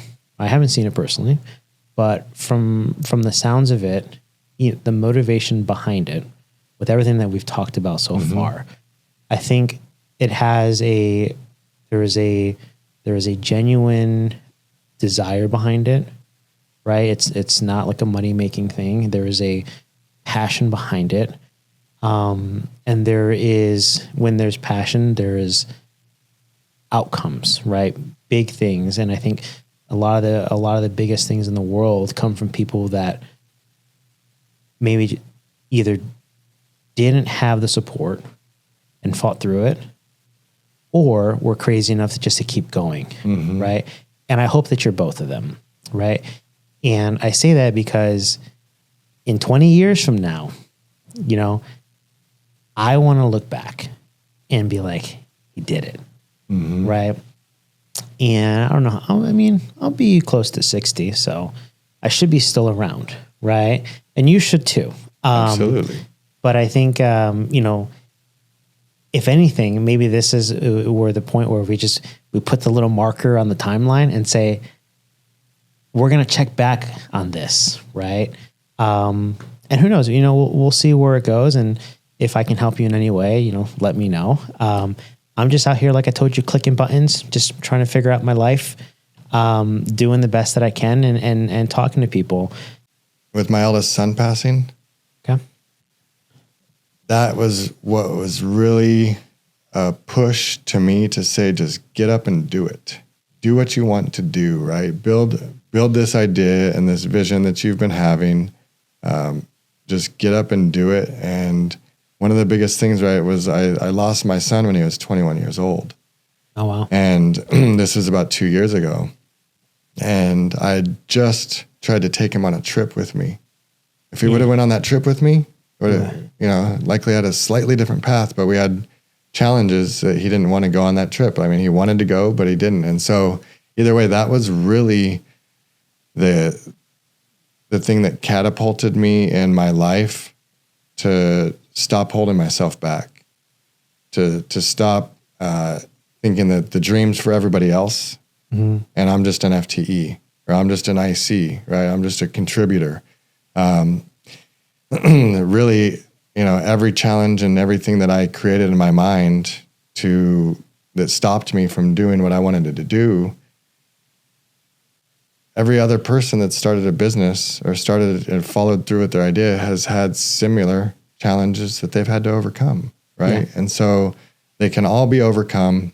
It just may not be something that we have to plan for and have the answer to today, right? And so one of the biggest things is not allowing those things to compound in the I can't or what about this, compounding side of things, and just focus more on, why am I different? Why am I the only one doing this? Why is this? And focus on my purpose and then just be in action, right? And so that was one of the biggest things that I did over those last couple of years. Was I did a very hard focused year on R&D, and then a ton of research, less development, and then the last year has been more on development and in action.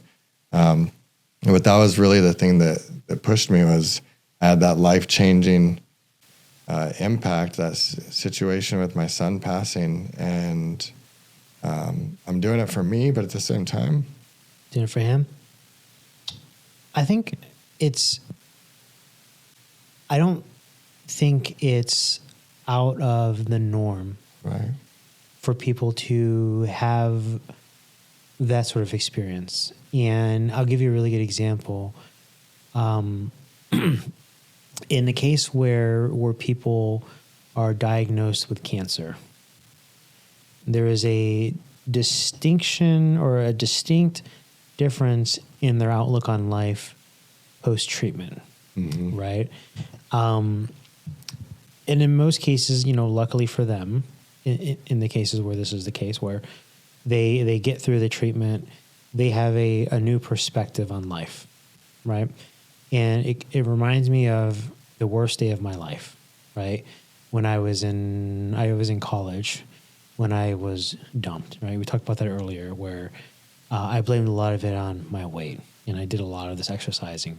But, 20 years later, perspective is it was probably the best thing that could have happened because it kind of snowballed into all these other things. So one perspective matters, but I think a lot of times the lenses that people wear don't account for the possibility of worst case scenario, right? Like doomsday or scorched earth.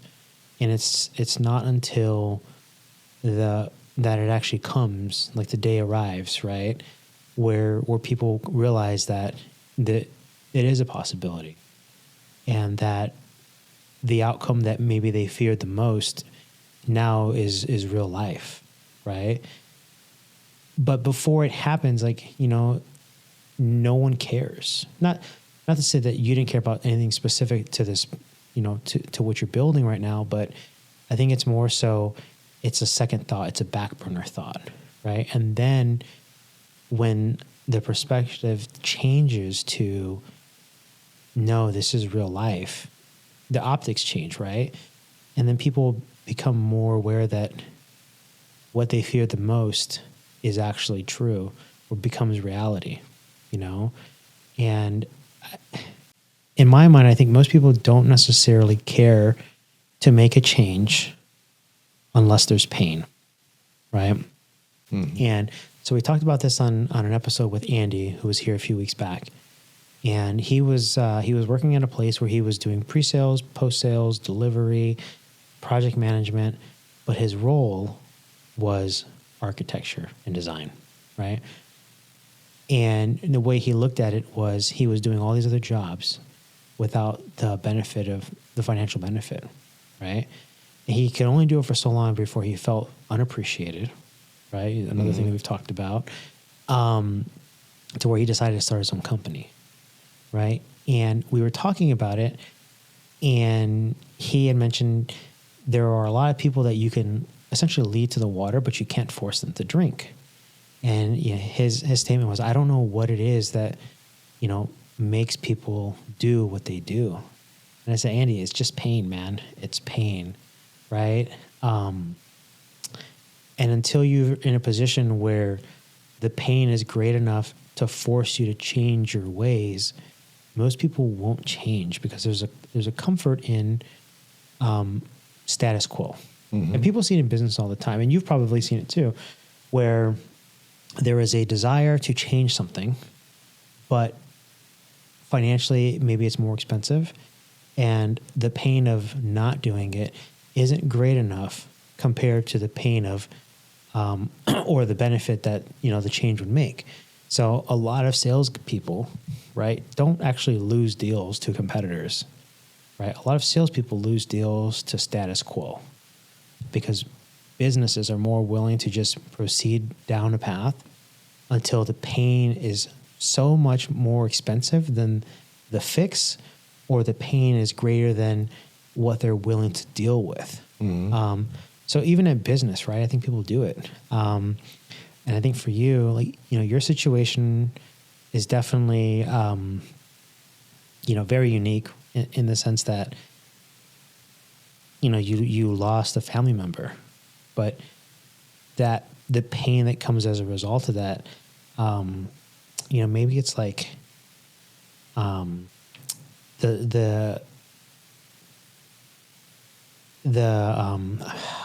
the word I'm thinking of? Like the legacy, right, that you can now build mm-hmm. is attributed to a loss, right?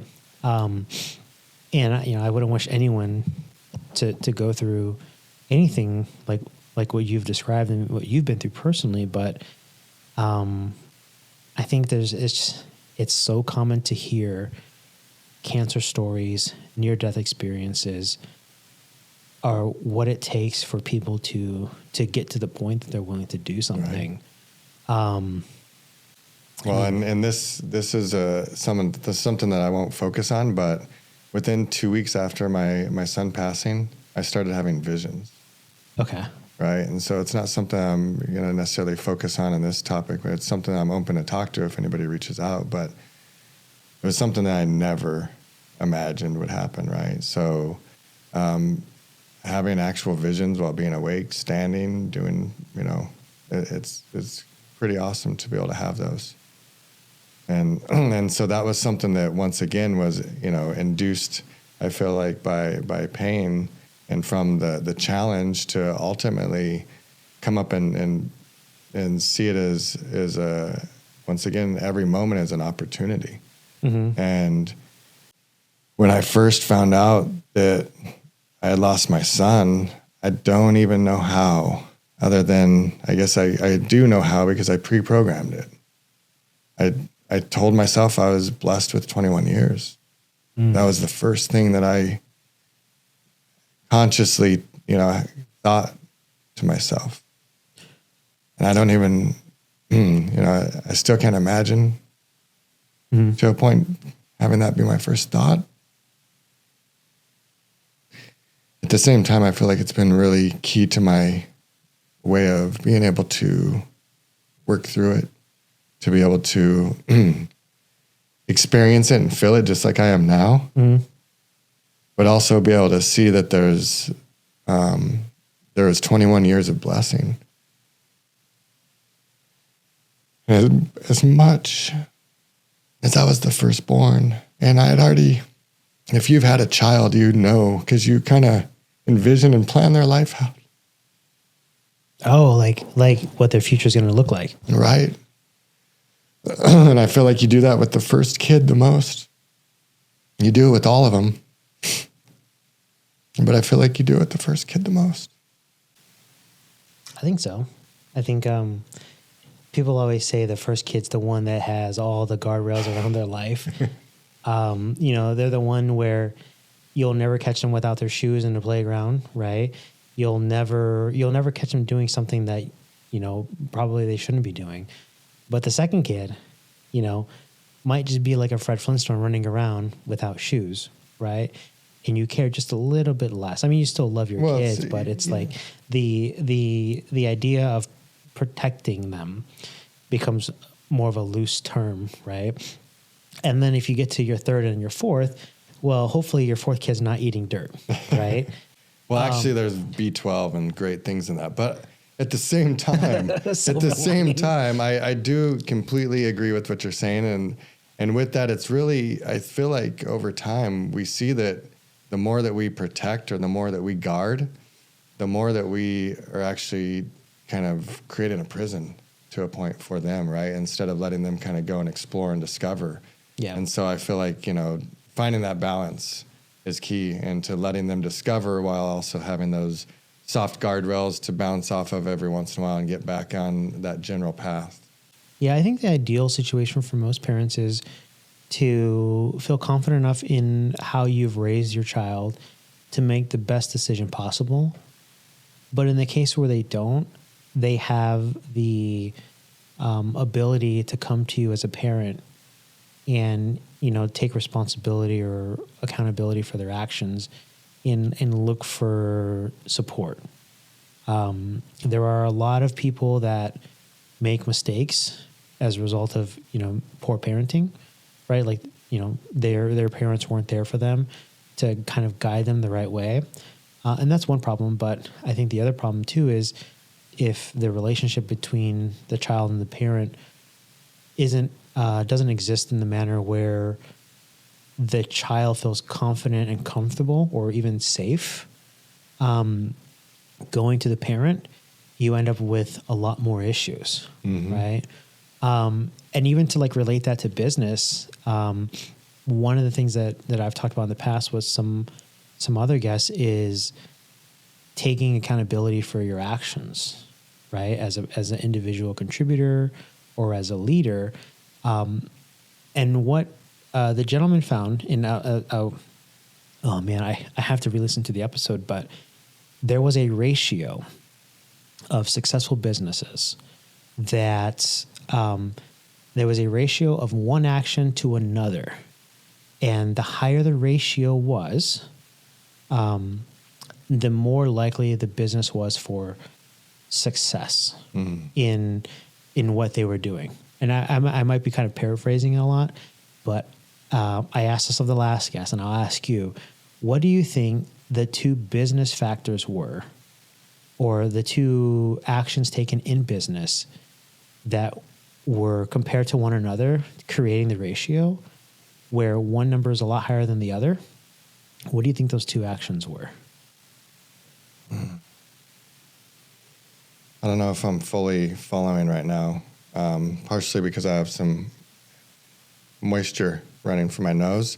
But can you reiterate? I'll explain it again. So in business, there are various types of actions leaders can take, right?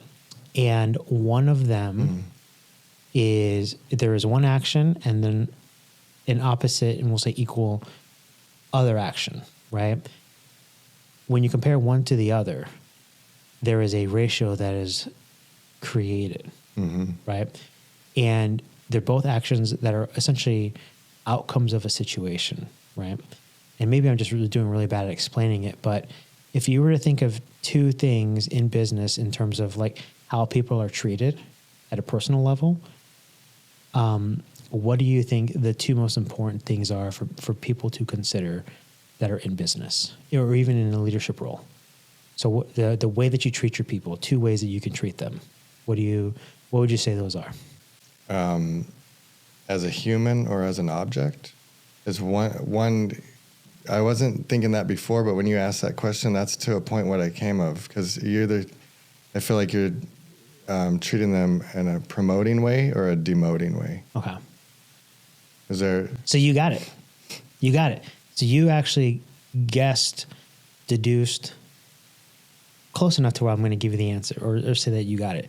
And again, I'm kind of paraphrasing, but it was acknowledgement and congratulation type of actions, appreciation compared to demeaning, deconstructive, right? Actions where you essentially not necessarily penalize, but you treat people in a negative manner compared to a positive.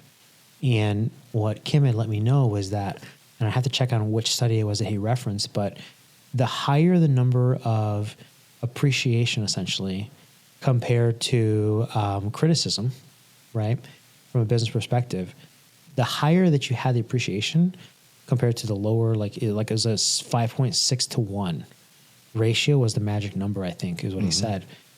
So for every critical take on an action, there are at least 6 other positive takes for either an individual or as a whole organization, where those organizations actually did much better being successful in what they do. Yes. And I think it goes back to culture, right? Like Buc-ee's, like we talked about earlier, where the appreciation is so high that they are successful. And most people don't know about Buc-ee's because they're only in a few select states. But I think if most people went, they would be excited to go back again, just like my kids are, you know? Right.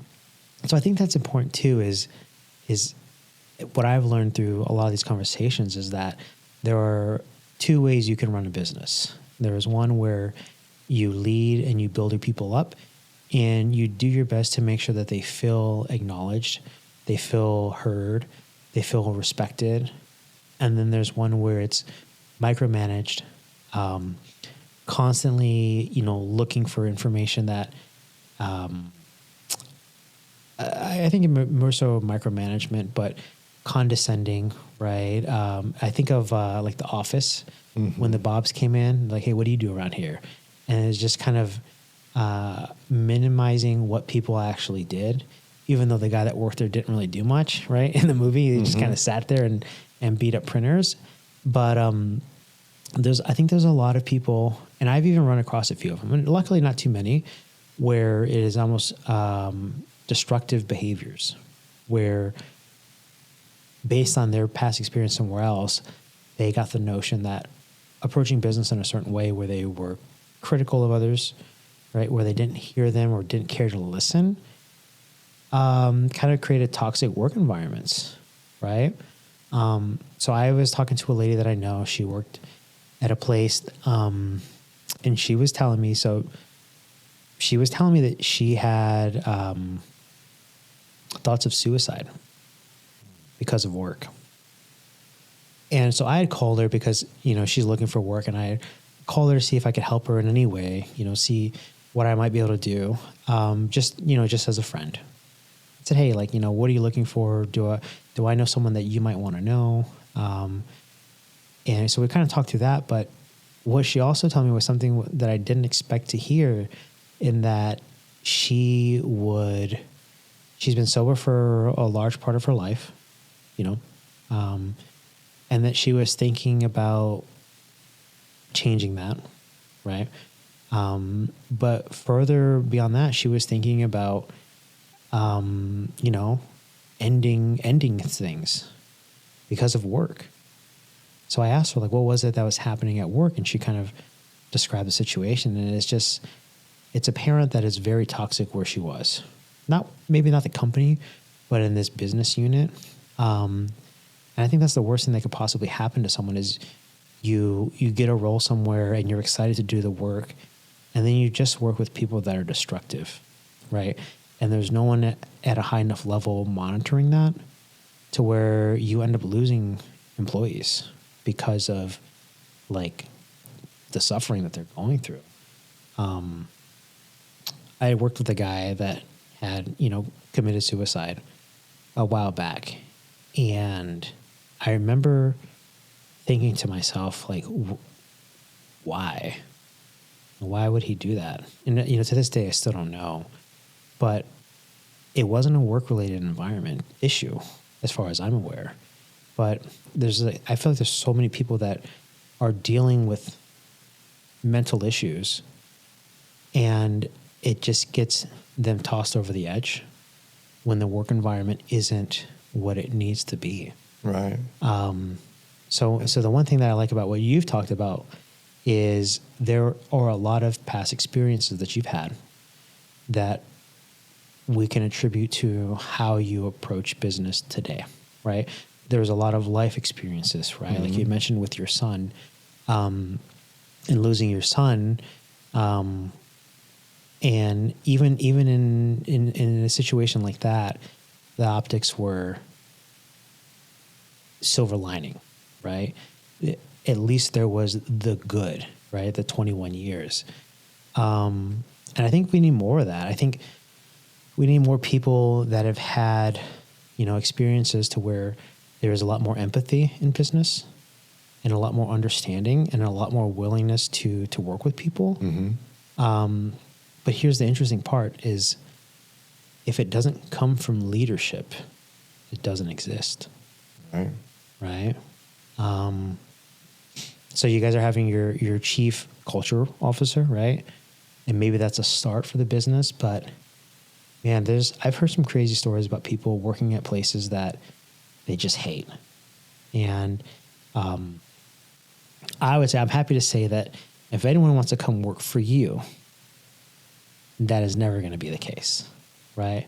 I don't believe so. I think that in general, we can always create our own perception of an environment. It could be, glorious heaven and it's someone else's hell, right? So it's really up to somebody to, choose their own state of mind.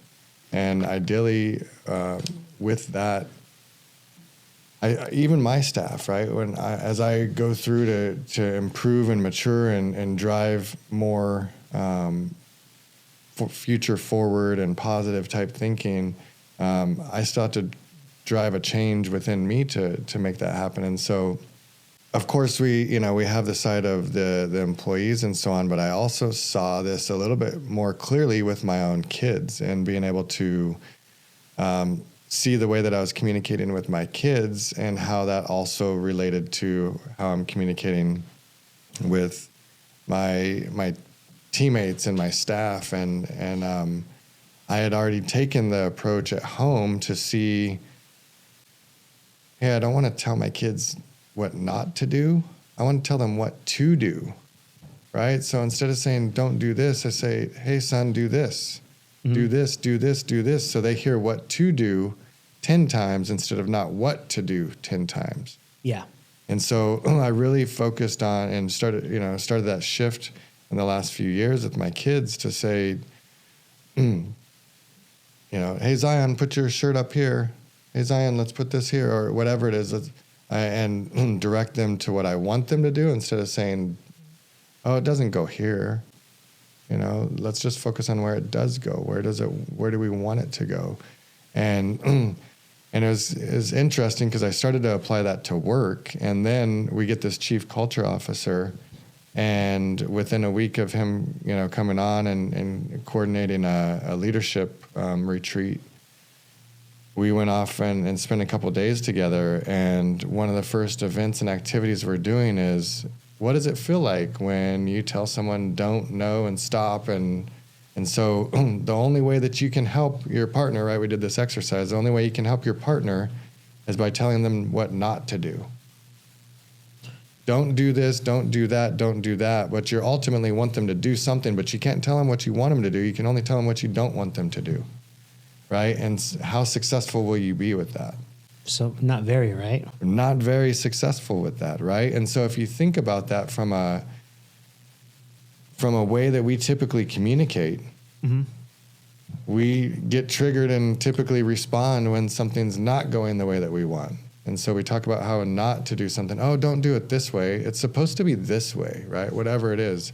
And I think that just that side of it right there, the initial side of don't do it this way, is already enough of a detractor for probably 50, 60% of the current state of humanity to be a detractor and start to push them away, that now you have to work harder to pull them back in, to get them back into the state where you want them to be.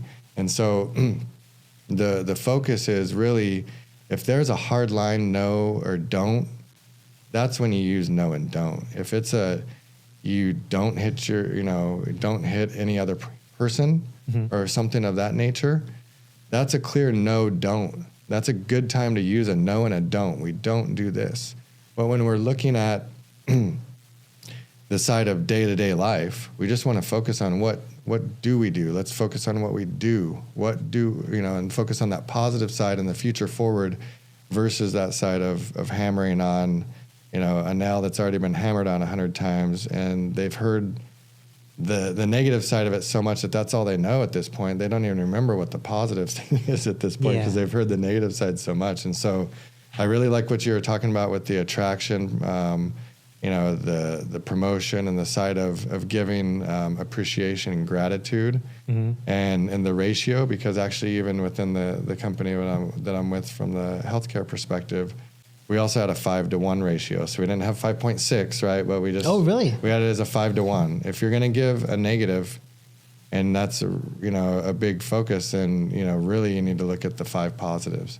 Unless you're looking at just getting someone out the door and maybe working towards that direction, right? But I mean, even with my staff, I still have to work with them and clarify, this is not like a drill. This is nothing other than looking at improvement. How can we drive things in the right the direction that we want it to be in next time?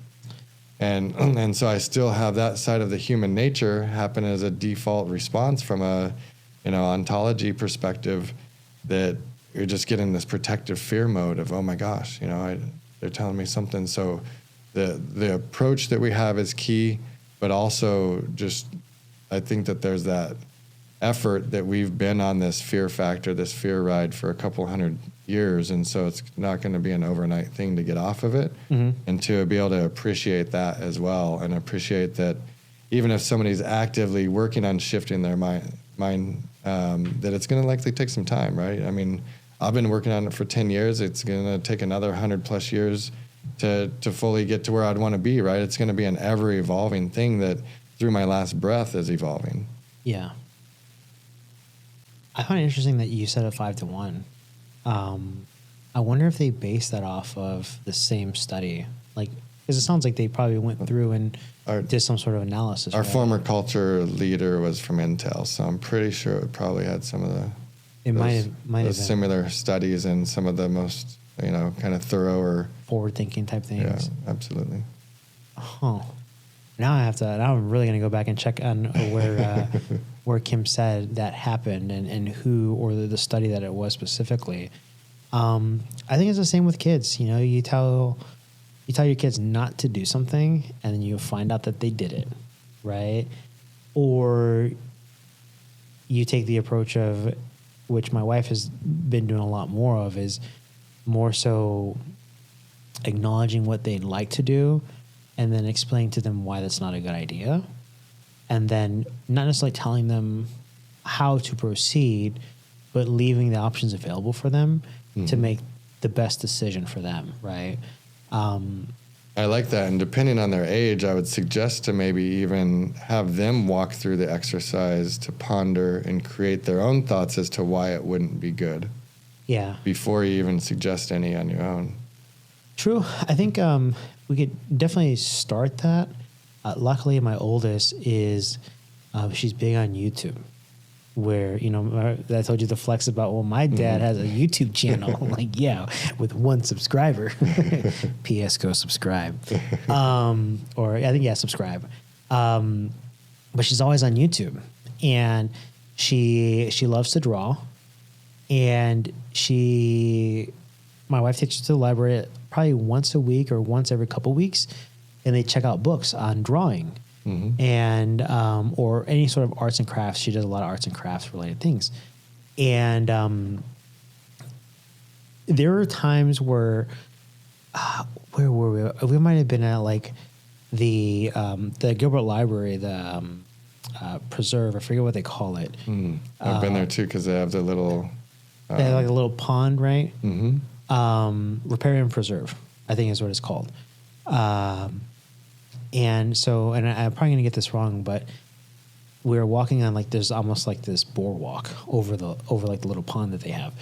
And she says, yeah, those are all guy ducks. What? And then I looked back at her and she's like, yeah, those are all guy ducks, Dad. What do you mean? She's like, well, because they don't have this or that. I forget what it was. I think it was a color of something on in their head. She says, yeah, if they have that, then they're boys. There's no females around here. And how did you know that? Because I'd never heard that. I've never looked into that, right? And she goes, YouTube. And well, when did you do that? A while back.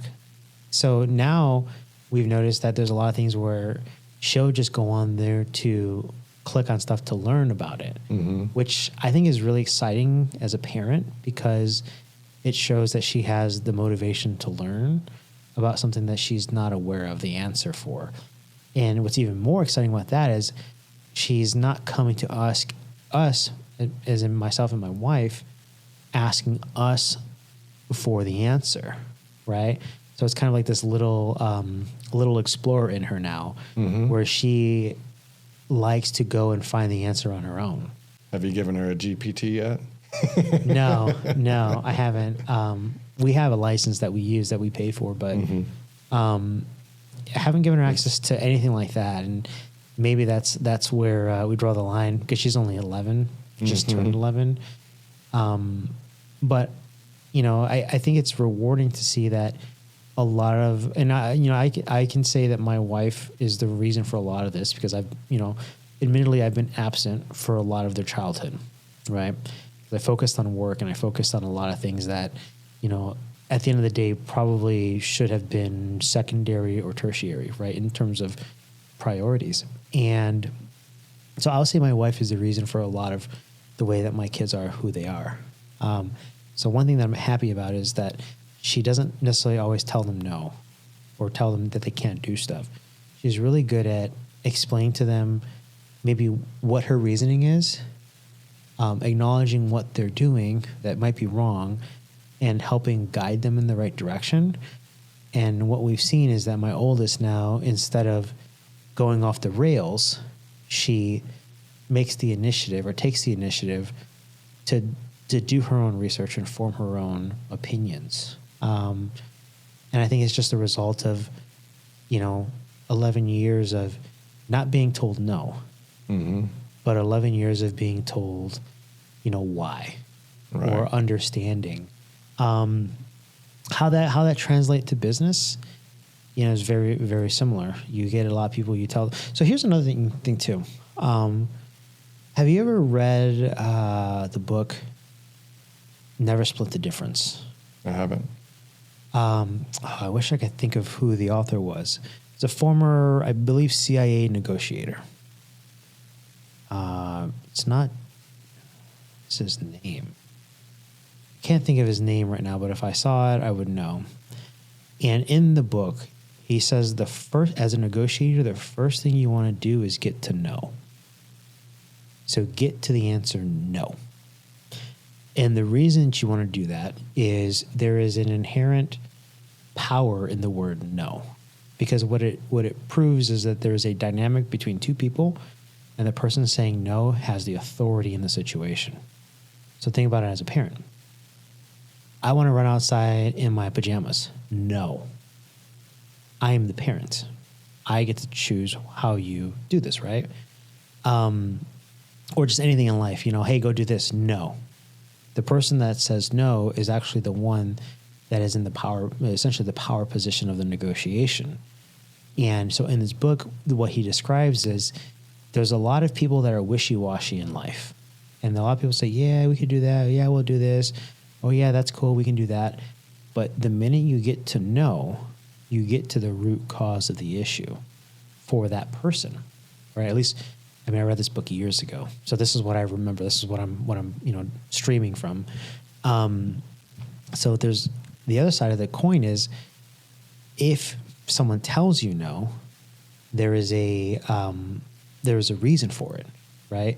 And there is this power that is associated with no. And a lot of times if you're at work and you want someone to do something and they say no, as a manager being told no by your employee, you're the leader is being told they don't have the control over the person, right? So it's always interesting to hear, like how you said, not necessarily telling them no, right? Because what you kind of give up is the authority of the framed conversation. Mm-hmm. When you don't have the ability to say no, you're kind of conceding control of the conversation, which I think is fine, but you're also allowing others to kind of take on the responsibility of the outcome by not being told what not to do or being told no, but by releasing control of the no as the leader and letting them choose for themselves, right? So to me, that's really interesting because think of a lot of situations where the minute someone tells you no, like, I don't know about you. Well, I wasn't really much of a drinker. Like in high school, I hate the taste of beer. You'll probably never see me with a beer in my hand, like legitimately ever. And it was because I had a really bad experience. But when it comes to, I guess, that aspect of my life, it's just like, no, I'm not going to do that. But had my parents said something like, hey, you can't drink, or like a lot of my friends, their parents say, hey, you can't drink. What's the first thing that they're going to do when they get a chance to? Absolutely that. Right? So have you seen that like in the workplace? Because now the perspective is, right, you kind of lead in a direction where the desire has to come from the person. Mm-hmm. But has it ever been the fact or the situation where you were telling people no and you weren't getting the outcome that you wanted? Or were you on the receiving end of the no to where now, like we talked over lunch, right? Mm-hmm. With the stuff that you're building, you essentially were told no, right? It's an interesting thought to think that they told you no 20 mm-hmm. years ago, and look at what you're doing now. You're not rebelling, but you're doing the opposite, right? Have you ever thought about that? Like the fact that a no, where there's a clear distinction in power between two parties, has kind of caused you to take a different route that they told you not to take, even 20 years later? Yeah, I mean, there absolutely are. There's some that I can think of when I was an engineer, some as a director, some, in the current position. And typically when I hear no, I get more creative, right? So I find typically that no is going to be either a financial approval or something of that nature, right? something that's a financial shift is what I'm thinking that I typically get to know from up above, from internal, from employees. It does happen, and at that time, it does feel like they're in control, right? I mean, they are at the moment. Like, hey, does tomorrow work for XYZ? No, it doesn't. Right? Okay, let me figure out the next option. But it is a power shift in that aspect. But at the same time, it can be extremely empowering. And as you can see with the power shift of having our own offspring and telling our own offspring, which is essentially a version of us, having them tell us no, it's pretty rejecting, and it's a challenge at that time to be able to overcome and to try to take on those perceptions. And I can align with you on that side of not drinking, but I think that the side of going through an experience helps create your own spine, right? It helps create your own baseline or your spinal cord where you say, hey, this is, what is okay with me and what is acceptable with me. This is what is my, I'm missing the word that I'm thinking of right now, not my framework or my own policy, my own framework that I create and have a very stickler side to. That's typically created off of, once again, some pain point, right? And so typically we don't make hard cutting decisions for ourselves until we've had a pain point that we've felt ourselves. Yeah. And then we're extremely decisive on that. And that's allowed us that, whereas other areas, it seems like majority, or at least myself, I'm open to a lot of input and a lot of value from others because I haven't necessarily had that pain pointed experience. It's had me make a hard edge decision on something, right? And I think that some of those pain points are catapulting, and others we can choose to have it hold us back, and ultimately the way to really shift forward is to see it as an opportunity. And anything that if it's a no, then it's an opportunity to find another way, or to find out, was that the right solution, and maybe do a little internal review on that side of it. But overall, typically it's going to be catapulting and creating that opportunity, right? So even me, like you were saying with my side of 20 years ago, the people that shut me down the most was myself, right? And so I've had to remove myself from shutting myself down, and really seeing and finding more and more opportunity. But what I did find this time was I was so excited about this. I wanted to share it with the people that I know and love the most. Mm-hmm. And they had zero response on it, almost. That's how it always goes, though. And so that's one thing that it took me a little bit of time to go through and be like, okay, Chris, you brought this to people that you love, but not necessarily people that are excited or passionate about this, and doesn't have a direct impact to them in their day-to-day life, right? And so being able to go through and start to share it with people that do use those different platforms and have that type of day-to-day experience, there's a completely different experience on that side, and valuable feedback that I can actually drive with and take action with, versus just sharing sometimes stuff with the people that are closest to you. It's not necessarily always the right group to share it with. Yeah. I mean, yes, you can share it. I'm not saying you can. I'm just saying, for me, I had to change my expectations of their potential response. Mm-hmm. And so as long as I kept that as just essentially no real expectations, and I just wanted to share it, then everything was good. But my initial side was I was excited, and I wanted them to be excited and want to check it out as well. And not until I go and share it with the right circle or the right personality, the right character that has that interest in that field, and it aligns and impacts their day-to-day workflow. That's the only time that I really started getting the feedback and the valuable input that I wanted. I've had some feedback from friends that have said that the platform could potentially replace what they do for all their TV subscriptions. It could replace what they do for their program management for their staff.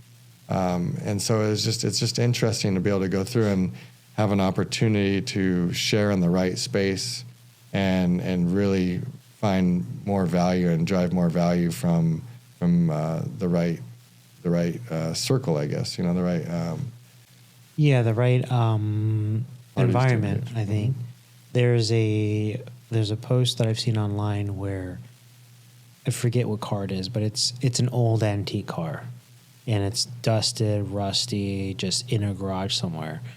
And the general theme of the car is that it's a rust bucket, nobody wants it, right? And to someone that doesn't understand what the car is, it's worthless, right? But they took the same car to like an auction of car people, right? Like a car enthusiast. And it was, probably some sort of Shelby Mustang, maybe, if I'm just going to guess. And it went for millions of dollars. Whether this story is true or not, I think the idea is the same, where based on the environment is where you can gauge your worth. But if you're in the wrong environment, like in the garage or talking to your family that maybe doesn't understand tech and what it is that you're doing, they don't see the value in it, right? So that's the other part of, being in business is you can be excited for it. Your parents can be excited or just happy for you. They may not understand it. But a lot of people, from what I've seen, that are either in business or have their own business, there's a slight bit of crazy to them, right? Not like crazy, like lock them up in a room somewhere, but more so they can see a vision or an idea of what they're trying to do, and it's like towing other people along the way, like a little steamboat. You got this little steamboat, you're just out in the water, there's this big boat behind you, and you're just trying to get it out to the ocean, right? Or lake, whatever it is. And it's like you're just pulling them along, but they don't understand like where you're going with it. But once they're out to where they need to be, it's like, oh, I get it now, right? But yeah, I've had plenty of conversations with people where I tell them like, hey, what about this or that? Have you thought about this? Or, some stuff that I'm doing, right? And people are just like, yeah, I mean, it's cool, whatever, right? And then it just goes nowhere. And then you talk to someone else that has pain in maybe what I'm talking about, and they're just like, oh man, like where was this 5 years ago? Like, when can you do this, or how soon could you do this for us, or tell me more about it, because there is that association of pain and the outcome, right? So that's what I've been doing a lot more of is focusing on, the pain of working in this industry that clients have, right? And kind of going around that and saying, look, there is a better way. Here is a better way. And that resonates better. But before, when you say one thing, they just bucket you and say, oh, you're just like everyone else. You're telling me everything else that they say. And that's why I really got deep into the whole marketing thing and understanding that there is a distinction between words and words matter. And that's another fun part about this is like, not this per se, but like being in business is that you learn a lot more than you realize, but you also learn that you knew a lot less than you thought. And it's really humbling, right?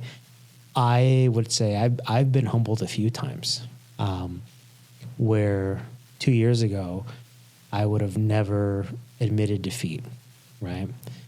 And now I almost feel like happy to be in a losing position, because every single time that's happened, I've learned something new about myself, or learned something new about how to continue forward. But of course, that comes back to the failure and actually trying. So I don't know where I was taking that. A lot of my thoughts are just streaming from my head, right? And if I had a laptop, connected to my head, or Elon's Neuralink, it'd probably just be like, this guy is just streaming, right? But I knew I was going somewhere with it. But I think So you're officially the fourth CISO that I've ever sat with, right? And I feel like there's a lot around community that everyone in security is involved with, right? So far, everyone that I've had in here talks about how they want to share their knowledge or share what they know and help bring more people into like the cyberspace.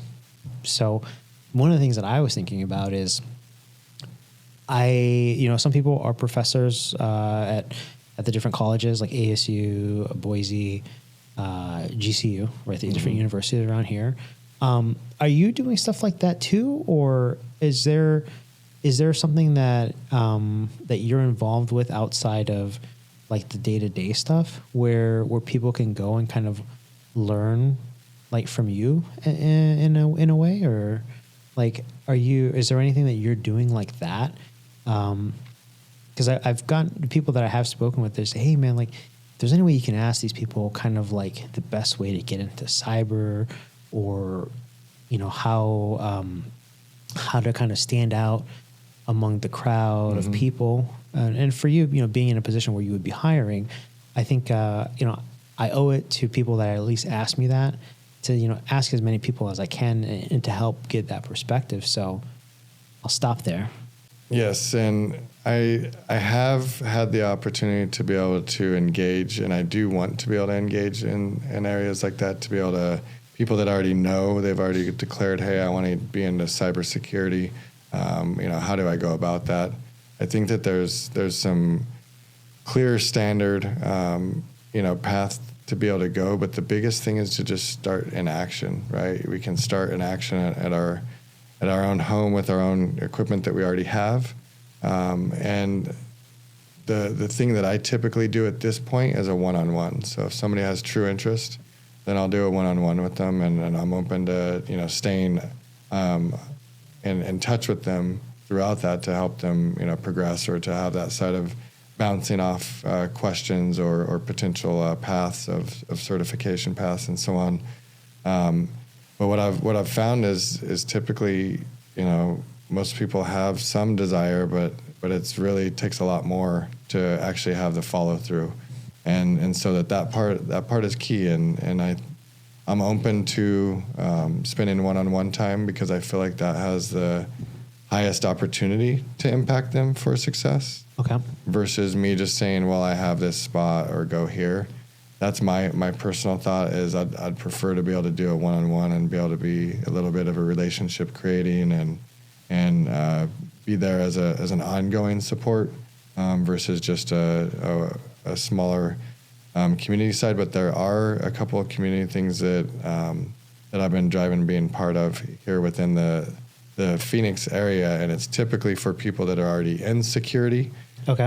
There is one that is specifically for people that are starting and joining, and I think it is an Arizona Cybersecurity Council. I'd have to go through and follow up with you on that. Okay. But I think that there is something that is really good for people that are having interest and want to kind of go and collect with some common people, or people that are doing the same active thing, and kind of network with them, and also just start in action. Okay. Yeah. So one interesting thing that you said was there is a difference between need and want, right? And I was thinking about this actually yesterday, because I saw a post on LinkedIn about it. Actually, when I say yesterday, I meant today at 3:00 in the morning, because I was up doing stuff. And there was a guy online where he goes around and asks people, "What's your dream?" And usually they have an answer, and he's like, "Well, what are you doing to accomplish that?" And they're like, "Oh, nothing." He's, "Well, what if I helped you with your dream today?" His name is Simon Squibb, I think is how you say it, right? He's based out of the UK, and I found him one day on YouTube. I thought, this guy's actually doing some really cool stuff. Let me follow him and kind of see where this goes. But he'll walk up to people, and he'll say, like, there was a lady that was walking. He said, "Hey, what's your dream?" She says, "To be a singer." And he said, "Well, sing for me right now." And she said, "Oh no, I can't. I gotta go get the train." "No, I'll get you an Uber." "No, that's too expensive." "Well, I'll figure out how to get you home. You'll make it home and I'll pay for it. Just sing for me. And she said, no, I can't. I can't. And you could tell she was nervous. And he said, my last view got almost maybe it was 50 million views. I can help you with your dream. Just sing. I can't. And then the clip ended, and I'm sure what happens was she walked on, and nothing ever came of that, right? But it goes back to the idea that, like you said, there's a difference between need and want. Mm-hmm. Like, she wants to be a singer, right? But maybe she doesn't have enough pain in her life to have the need to be the singer. Mm-hmm. And then, to add on that, when Kim was here a couple weeks ago, there was a story about, a lot of these stories are in my head, but they're not concrete. But it was a story about a student and a teacher. And the student would always ask, when are you going to show me how to use the sword? And the teacher said, whenever you're ready, right? So this conversation happened, right? And it maybe happened every day. I don't remember specifics, but at one point, the student walked up to the teacher and said, I'm ready to learn, right? And it's different than when are you going to show me versus I am ready, right? So I think a lot of it comes down to when someone wants something, right? It's like taking them to the water, but they just don't drink. Mm-hmm. And interestingly enough, so I met Kim at an event, Cactus Con. Did you go this year? I didn't go this year. So this year was the first time I went. And I just wanted to kind of see what it was about. And there was a panel on a Saturday. It was a CISO track. So anyone that's a CISO can go to this track. And it's run by Andy Jordan from New Genesis Solutions out here. And he lives in Surprise, but he's a pen test, a vulnerability management company here. I think he's like 10 people strong. And he has a CISO track. And at the end of that, they had Kim on, right? And Kim said, look, anyone that wants my time can get it. Doesn't matter who you are, you get 30 minutes with me. Guaranteed, you just have to ask. So, okay, cool. So I went online, I found Kim, and I said, hey, no, I didn't ask him for 30 minutes. I just said, hey, I'd love to connect. I really like what you said at the thing, and I left it at that. And then I reached out to him again. I said, hey, much like I reached out to you, just randomly, just some random Fern guy in your inbox. And I said, hey, I'm doing this podcast. I'd love to have you on. I think you the way you tell your stories, it would be great to get you in here. And so he was here for like 3.5 hours a couple of weeks ago. And what came from that specifically that I was thinking of is when he was here, he said, when I was at that event on Saturday, there were at least 70 people in the room.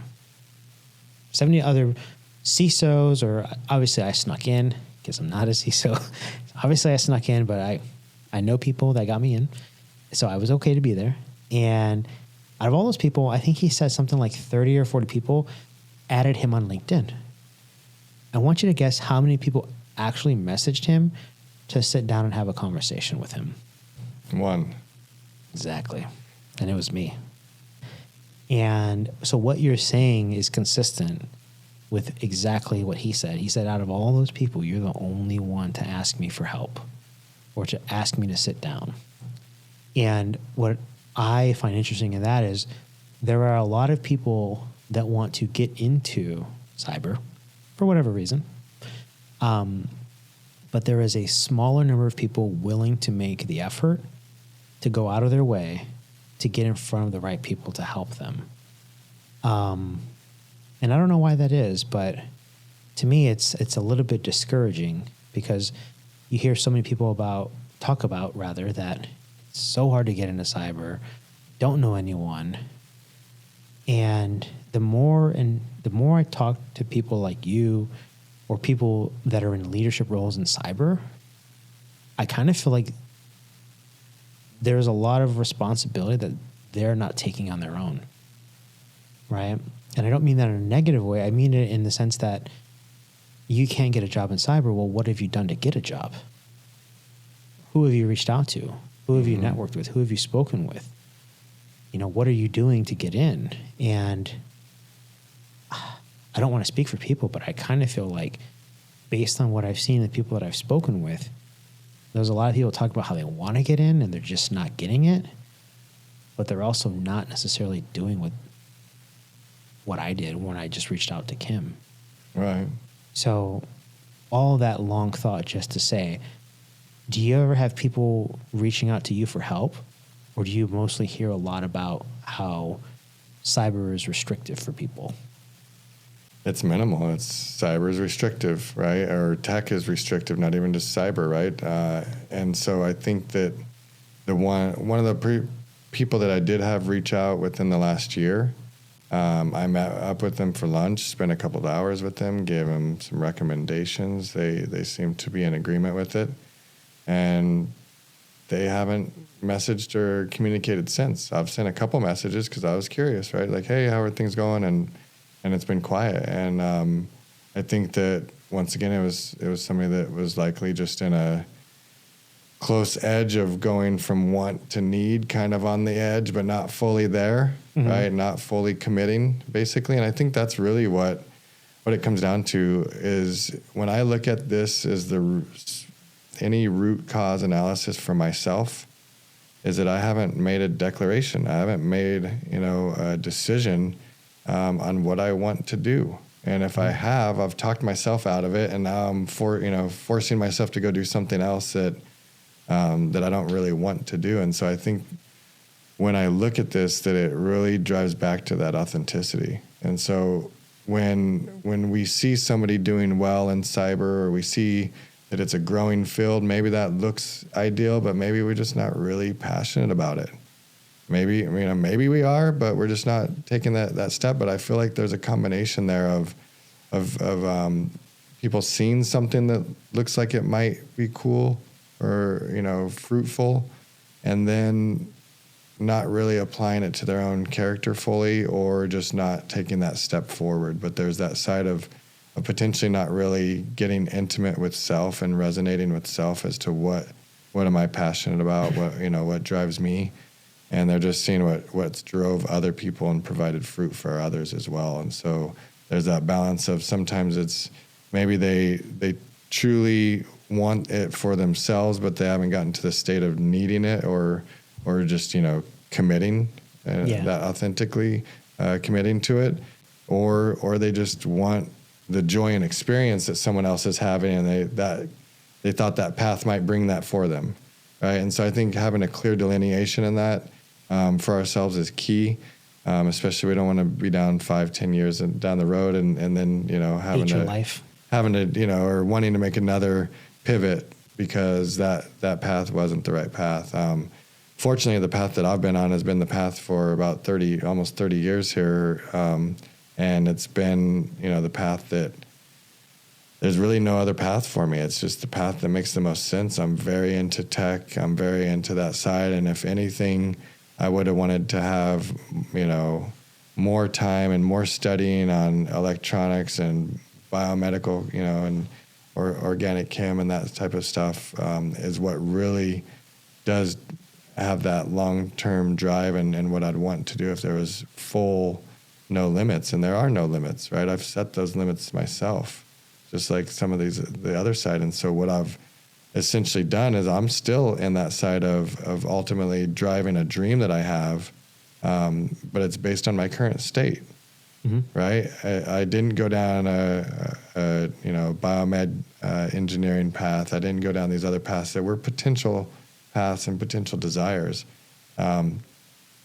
But it doesn't mean that I'm limited, right? It doesn't mean that if in 10, 20 years that I wanted to go and do that I can't. I mean, it's all an opportunity. And so I think that from my side, it's really the desire and drive that I have and seeing that impact and committing to it and authentically committing to it. Not committing to it because I have to or because it's what it provides for my family, but I actually innately have passion and desire and drive in this. I mean, when I became aware of something like, the GPT-3.5 and later that was actually starting to give more value, I mean, I started getting less sleep. Oh no, you went down the rabbit hole? I just had so many questions for the world. It wasn't all tech. Mm-hmm. I had so many questions and I felt like I could get better answers than what I could have ever before, right? And so there was just so many more things, so many more questions that started coming that I felt like I had opportunity to get, quick answers to without having to put 3 to 5 hours of research online to go get an answer for a topic. And so from that perspective, it's been enlightening for me as well. And the side of like just more opportunity, less restriction, more opportunity is kind of how I've felt. Now, do I have the side of still being like, okay, well, does it feel like maybe in 3 to 5 years we may not have the same access that we have to this? Could it potentially be decided to be removed in 3, 5, 10 years, or not be removed but just be reduced to so little that it's just not as much value? And so that's something as well to where I don't want that to be a possibility, not just for me but for humanity, right? And so part of the whole platform that I'm actively building and serving is to make sure that these things remain available to everyone, okay, right? And enabling to everyone. Interesting thought. And I have to figure out a new word for interesting, because if I had like a counter for how many times I said it, I couldn't think of how many it was, but it's probably be an interesting number. Click. Click. I purposely did that, by the way. So have you ever heard the study, paraphrasing again, like I have to get better at like having these facts, but that's the other thing too, is like a lot of the stuff just streams, right? Mm-hmm. And I don't like a prepared speech or anything like that. And that's why nothing here is more so concepts, less so questions. For actual responses. And so I'm sure there was a study where they went through and they looked at life expectancy for people, and the people that had friends or close ones that they stayed in communication with in their later years in life actually had a higher life expectancy. Have you ever seen anything along those lines? I have seen things along those lines, and I'm glad that I'm naturally doing some of those things as well.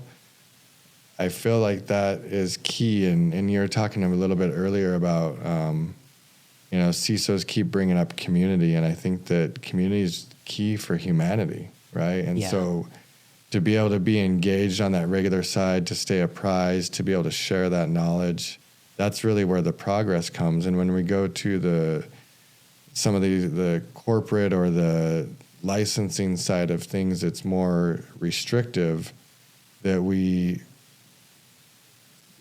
basically start to break down the existence of what's taken so long to build, right? These communities, and we start to remove those and make it to where a lot more people feel like they don't have the opportunity to go through and be successful in a certain area because it's all been, commercialized in the sense that it's been privatized and it's not as much of an open conversation. So I think being able to stay in that open context and being able to do complete shares and not just partial shares, that's key to our connectivity as humanity, key to our health, key to our decision making overall. I mean, just think about it. Even if you think about the typical American lifestyle and how things could potentially be different, as soon as we step out of our parents' homes, we're typically driving ourselves out of those homes to go through and have some more freedom, right? And typically that freedom isn't always the most healthy choices, right, that we're making, whether it's a form of consuming something, in our body or whatever it might be, some of that freedom.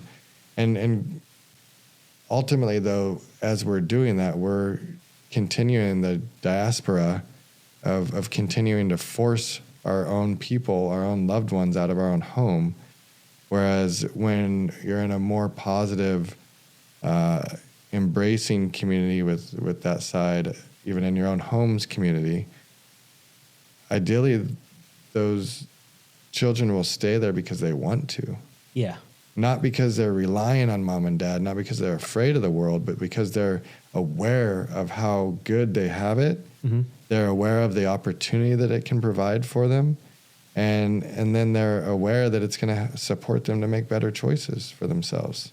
Sure. Right. And so as we stay connected in that community, we hold ourselves more accountable to ourselves for our decisions. And once we step out of that community and we're not seen, we're not, being recorded or what have you, we're not seen by our parents, then ideally, or not ideally, but normally we'd see that, there's more freedom in those choices. And ideally, or over time, we see that freedom gets to potentially have the wrong path.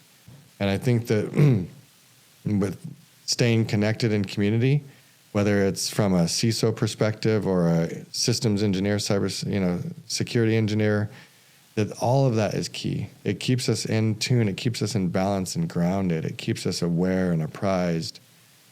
Also, it keeps us aware and apprised of our value, right? And our value is important because that's what's driving that inner energy to continue to give and not just be a taker. Yeah. Right. And I think giving is part of that side that wasn't always an innate American thing.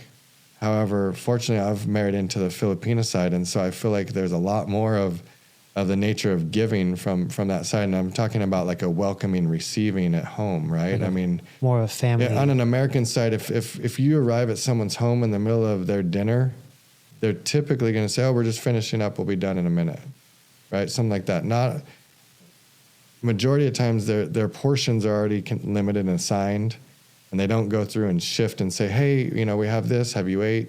I'm not saying that's never, but if you go and compare that to another community, such as the Filipino community or some others, they'll stop and drop, and it's just a completely different warm reception. They'll make you like a fresh batch of like lumpias.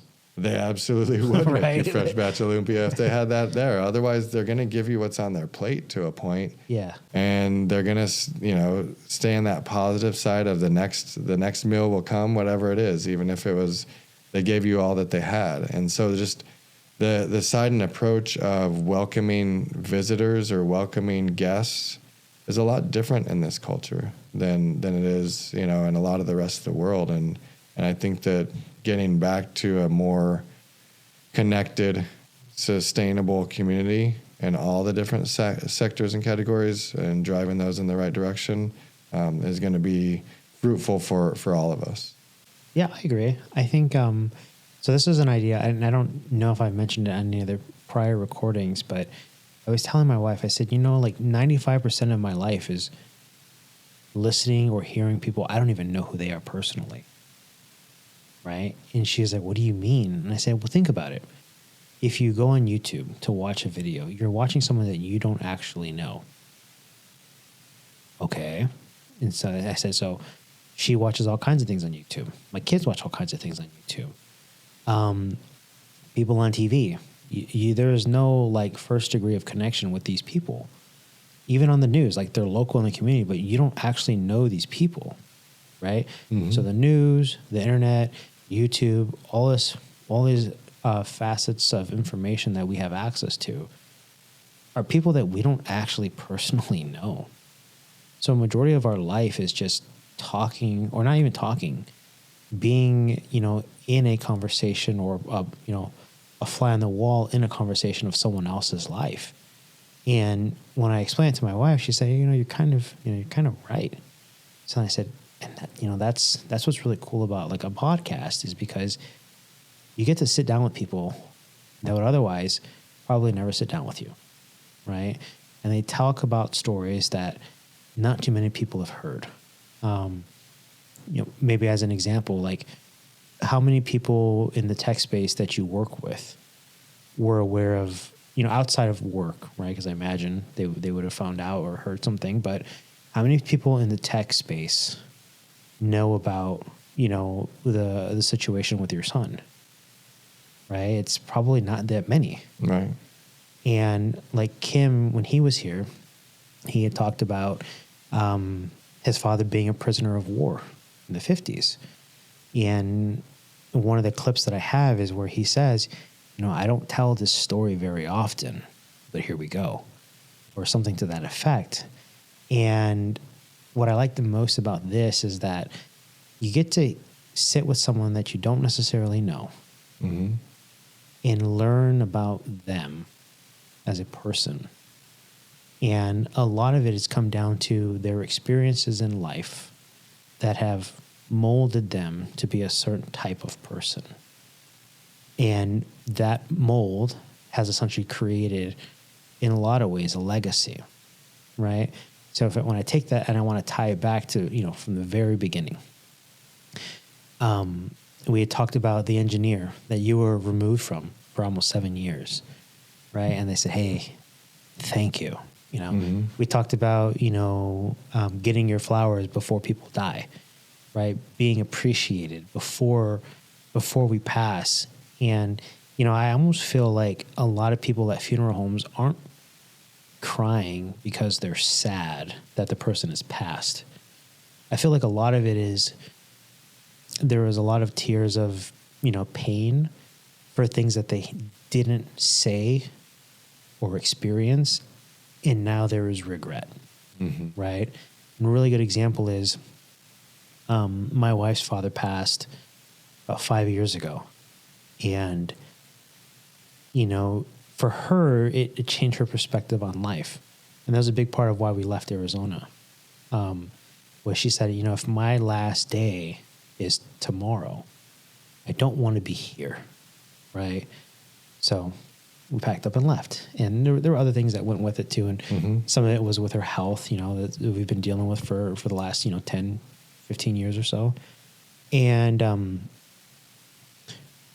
so there's that part of it. And when I think about people coming in here talking, right, there's a lot that I think people assume or expect, but they never ever understand like the story behind the outcome, right?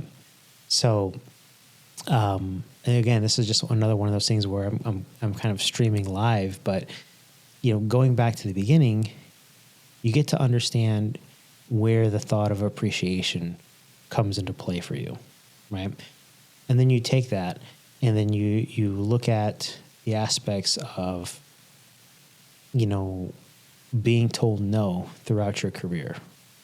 And now how that's kind of sprouted into your new journey, right? With the platform that we talked about over lunch. And then when you have life-changing events, how your optics change, right? And then you take that and you not become a different person, but you become a better version that is now motivated with the need versus the want, right? And all that's just to say that I think there's a lot of things that we assume about people, right? That what their life has been like, what their experiences have been. And for you, I wanted to just say thank you for coming in and sharing a lot of your stories, because it's helped me understand you better, right, on a personal level. And I think my favorite part about all of this is you get to kind of see the legacy that people create or are creating and the motivations behind it, right? And that's not to say that, we're done, because we still have plenty of time to go, right? As long as you're willing to stay. But, that thought came to mind, and I just wanted to mention it. So at least, I was able to say thank you. Because, in my little journey here, or just talking with strangers or people that I don't know or would have never spoken with, I'm able to pick up a lot more than I would have otherwise.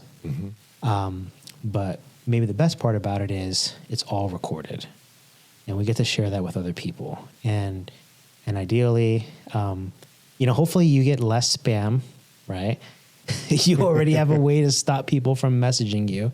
So for the people that weren't aware or haven't made it this far, maybe it'll be a clip, but if it's not on the domain, you're not getting in. If it's an event, you're not getting primary. Cell phones off limits. If you pay for Zoom info, well, whatever.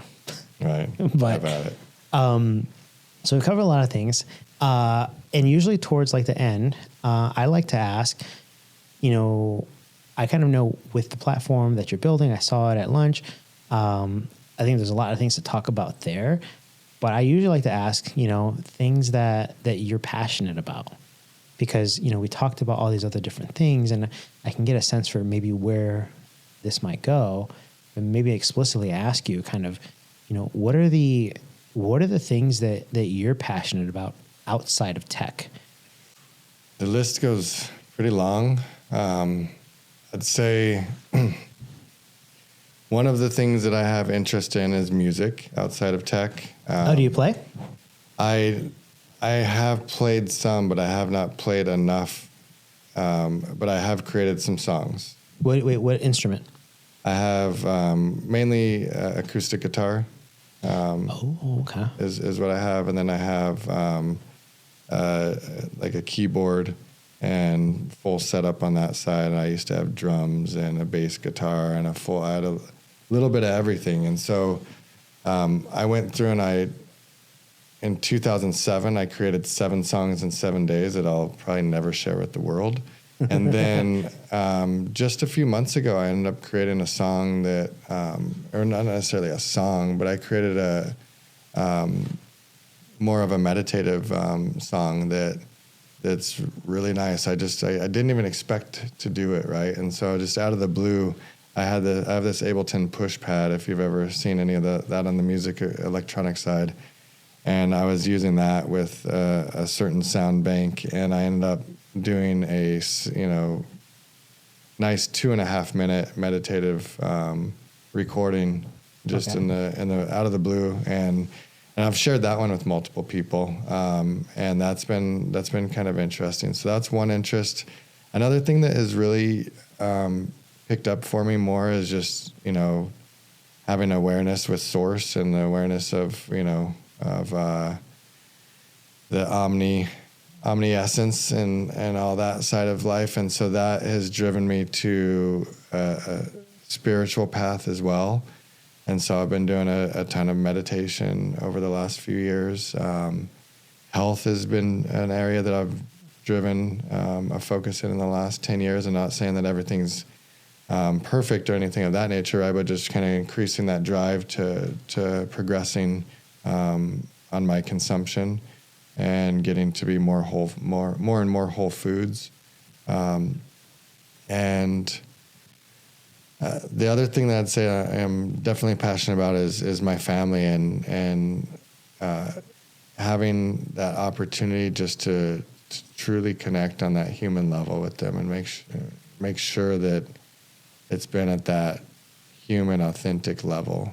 And I know that I get pulled away. I've taken on, a lot of responsibilities with my primary job, as well as, these secondary passions, as well as my wife opening an assisted living home.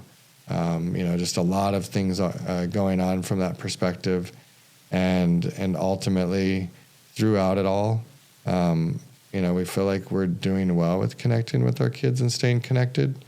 But I want to make sure that we don't lose sight of that and make sure that that I share as much as I can with them, right? I mean, one of the things that I've gained insight on is awareness of food, because that wasn't really shared that well with the good old food pyramid. You don't do your 3 servings of fruit. You can use a pyramid, veggies? just change the contents of the pyramid. But yeah, so that side I feel like was such a huge side, just to be able to have awareness of that and being able to share that with. I mean, some people truly, it doesn't matter if they're 70, they're open to change. But I mean, my 6-year-old, right, is more aware than I was at 36 as to what to consume, right? More, and so that I feel really good about. They know what is good for them. They know that if they eat food in a certain order, it has an impact on how their body digests it. And so that's something that I think is really key, because to spend 30 or more years of your life and still not really have like a really guided consumption of fuel, right? Which is going to propel everything else, our brain, our organs, our biggest organ being our skin, right? I mean, that stuff is just fascinating. So that's an interest. The other thing that's a true interest to me is history and understanding a little bit more of how we got here. And in that history, right, what's the financial history? What's the history of some of these other things? And how did we get to something like BTC launching? And what was the demand and desire for that to have that launch and be calling out the queen on the original written BTC from a crypto perspective? So I've been engaged on that side of things, and I do think that unfortunately the crypto side's already gone sour, right? I mean, it went sour when it went to ETF, and so there's a lot of areas that I've had a lot of exposure to. I think that there's already a desire and demand almost for a third shift on that side, but most people are likely still just having enough challenges with this current shift, and so they're not even thinking of a third one or another major shift. And so a lot of those different areas I have interest in. So it's really, I'd say, to sum it up, would be sharing everything I can and spending time with the family, and then really having a focus in the spiritual side and meditation and some visions that most people pay for, that I just, be me and explore. And then, music, because I think there's nothing other than music that we've done on the humanistic level that just has such an impact on every culture, right? I mean, just the vibrations alone. I'm not saying music with words. I'm talking about just music as it is, right? And that, honestly, a lot of times when we speak over that music, we've demoted the value and quality of that music, right? And because really and that's our vibrational tones when we're speaking or letting out some energy, are in a direct tune and alignment with that. Really, the energy and the source comes from the music itself. The words is not what I'm typically looking for, right? So I'm looking for something more of a modern brain feeder, or something that's brain energy type thing, or something that's like a piano or something positive there.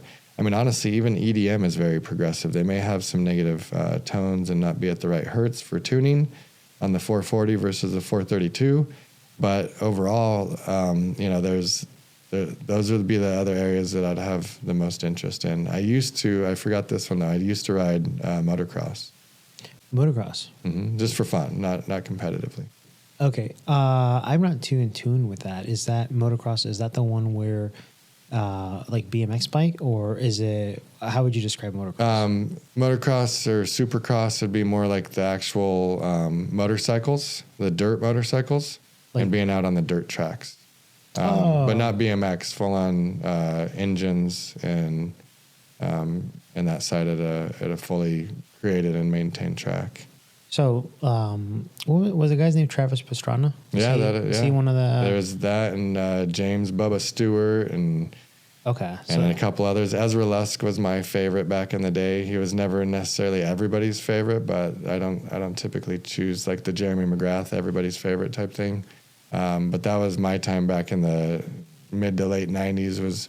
I had a lot of exposure and excitement to them, and used to have 4 Banshees and a couple bikes, and there was only one me, so I don't know why I had so many, but I had really went down that path, and then decided that I was getting to a point where that experience had a lot of exploring already, and I wanted to make sure I endure and not just be on a single experience for the day, because those things can get dangerous. So you never did the 720 flip? No, I did not try those. I didn't. That's the thing, right? I'm like this balanced guy that I have ample fear, but at the same time I want to push it. And so I didn't spend enough time out on the track, but I got to doubles. I never really went and pushed triples, but I just love to kind of get out there and have fun. And it was just something to compete against myself. The other thing that I forgot to mention, of course, working out and then a little bit of golf. But what I've really been enjoying the golf with is I enjoyed it a couple years back with just chipping and putting myself. But what I'm enjoying a lot right now is chipping and putting with my 4 and 6 year old. Just really having a focus with them. And I hesitated starting it with them because I know as soon as we all get out there, we want the driver and we want to drive it 300 yards. And so what I shared with them is, boys, I'd like to be able to share something with you. The way that we start it has to be a very specific, focus. And so as long as you agree to start it with me that way, let's do it. And so they agreed. And what I basically shared with them is that this is all about precision.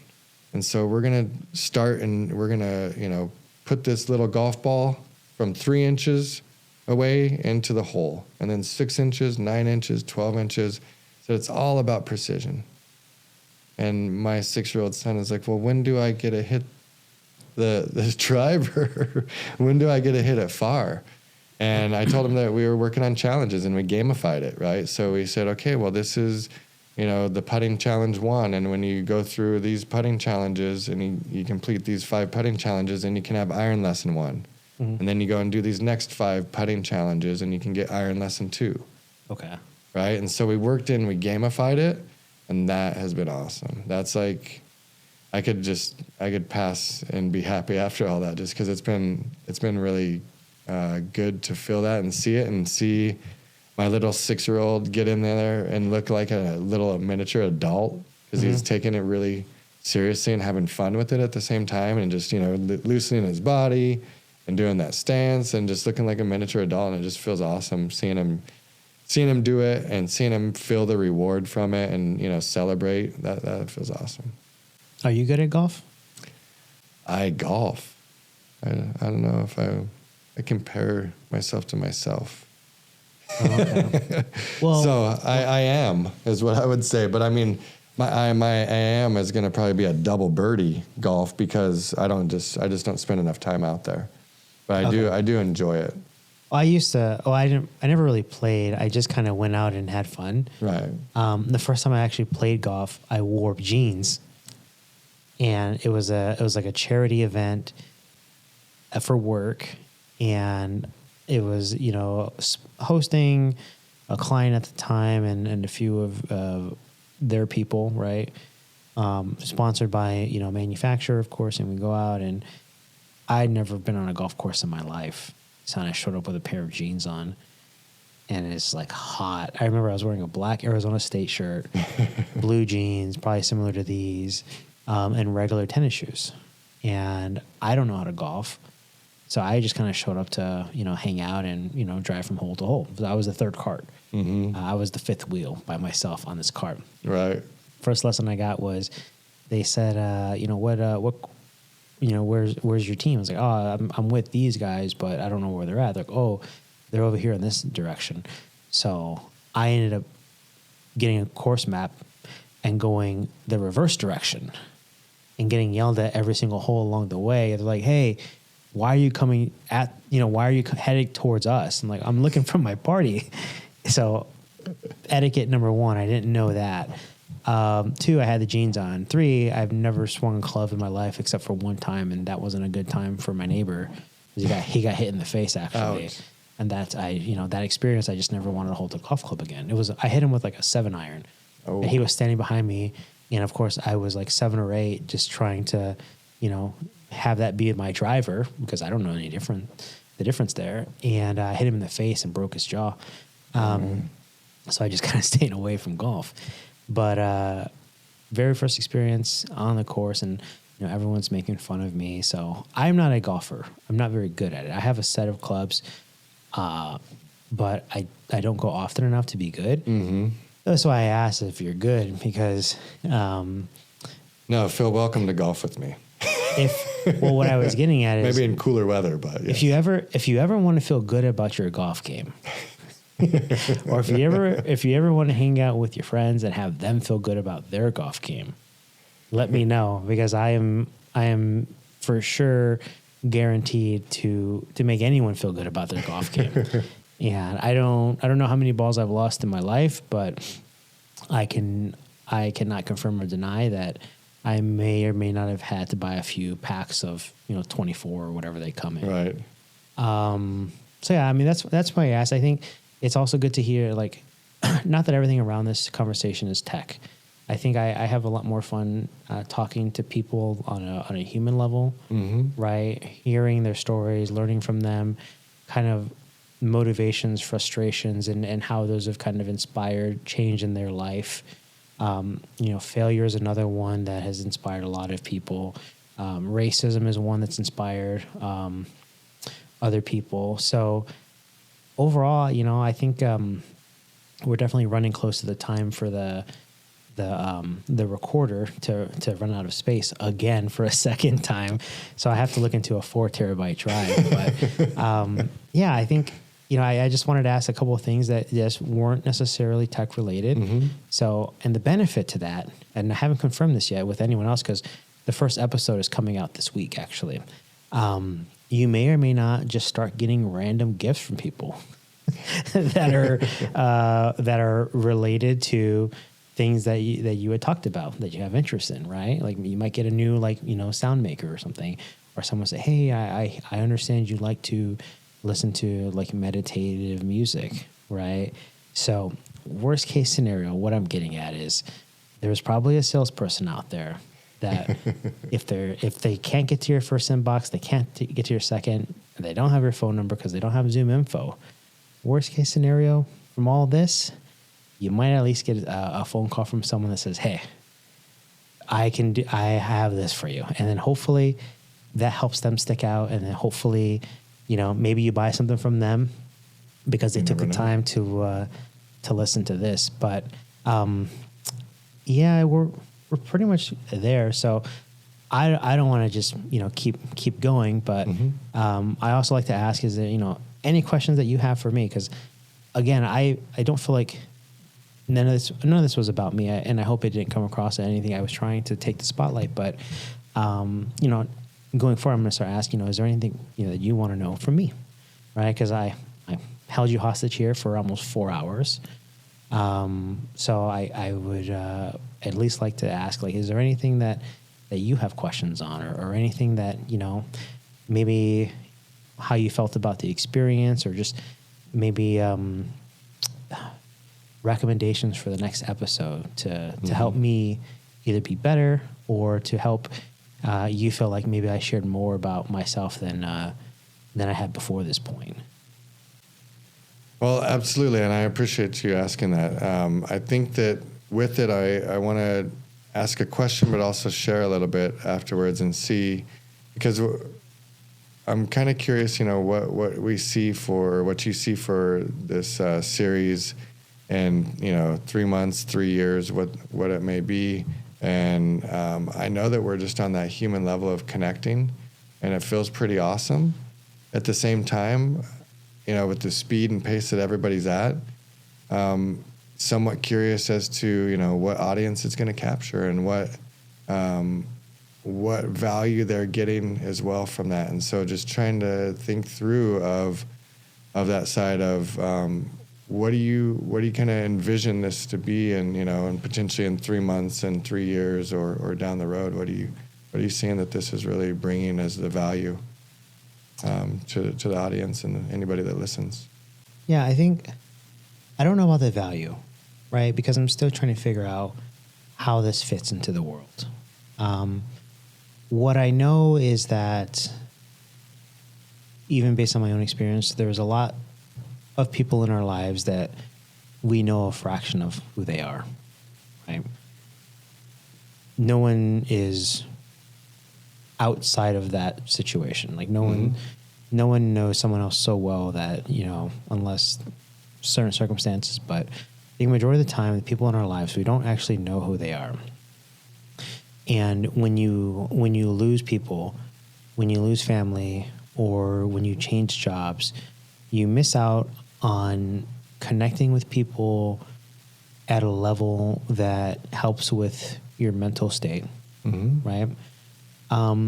But the other side of that coin is, outside of missing out of people and their experiences, you miss out on their knowledge, right? So in my mind, where I see this going is me just kind of reaching out to people and saying, hey, I've sat down with these people, we've talked. I think there's a lot of stories that people have that others don't know. And I feel like there is some form of desire to share our stories. But there's not really a place for people to go to share that. And further along that line is there's less people interested in hearing it, right? There's a lot of people that are self-motivated. They're interested if there is a benefit to them. And I think that's a disservice to the community. I think there's a lot of people that have great stories that others can learn from, but unless there's a sale involved or unless there is some sort of exchange in funds, it's kind of back burner, right? And the way that I have this structured for me is the people that I reach out to, I hope that they don't feel pressured to come in and then feel like I mentioned to you, is like, this isn't a way to get business. And in fact, I kind of actually want to talk to people that I know will never give me a chance, strictly for that reason. Because I think there's a lot of people that, how do I say this? There are good intentions, and then there are manipulative intentions, right? And in my mind, if I'm able to talk to people to learn from them, that maybe there is a benefit for me. Maybe there's something for other people too. But I'm doing this with zero expectations. And what I hope to do is to be able to understand people within the tech space better than I ever have, because I'm actually taking the time to sit down and not ask them about anything for myself. And when I do that, I walk away from the conversation knowing them better as a person, knowing their role in the organization better. And maybe that'll help me with other people. And at the very least, the stories that I'm able to get from people and the experiences I'm able to help pull out, or the life-changing moments that they've had, lessons learned, we can share that with others. And hopefully there's someone out there that doesn't have to learn the hard way. And hopefully there's someone out there willing to sit down, I don't know, for 4 hours. These are like Joe Rogan lengths at this point. I know, right? But I think what that speaks to is that either A, I'm really just good at rambling, or two, I'm decently good at talking to people, right? And caring more about the conversation versus what's in it for me. And then with that intention, that's where the information comes out.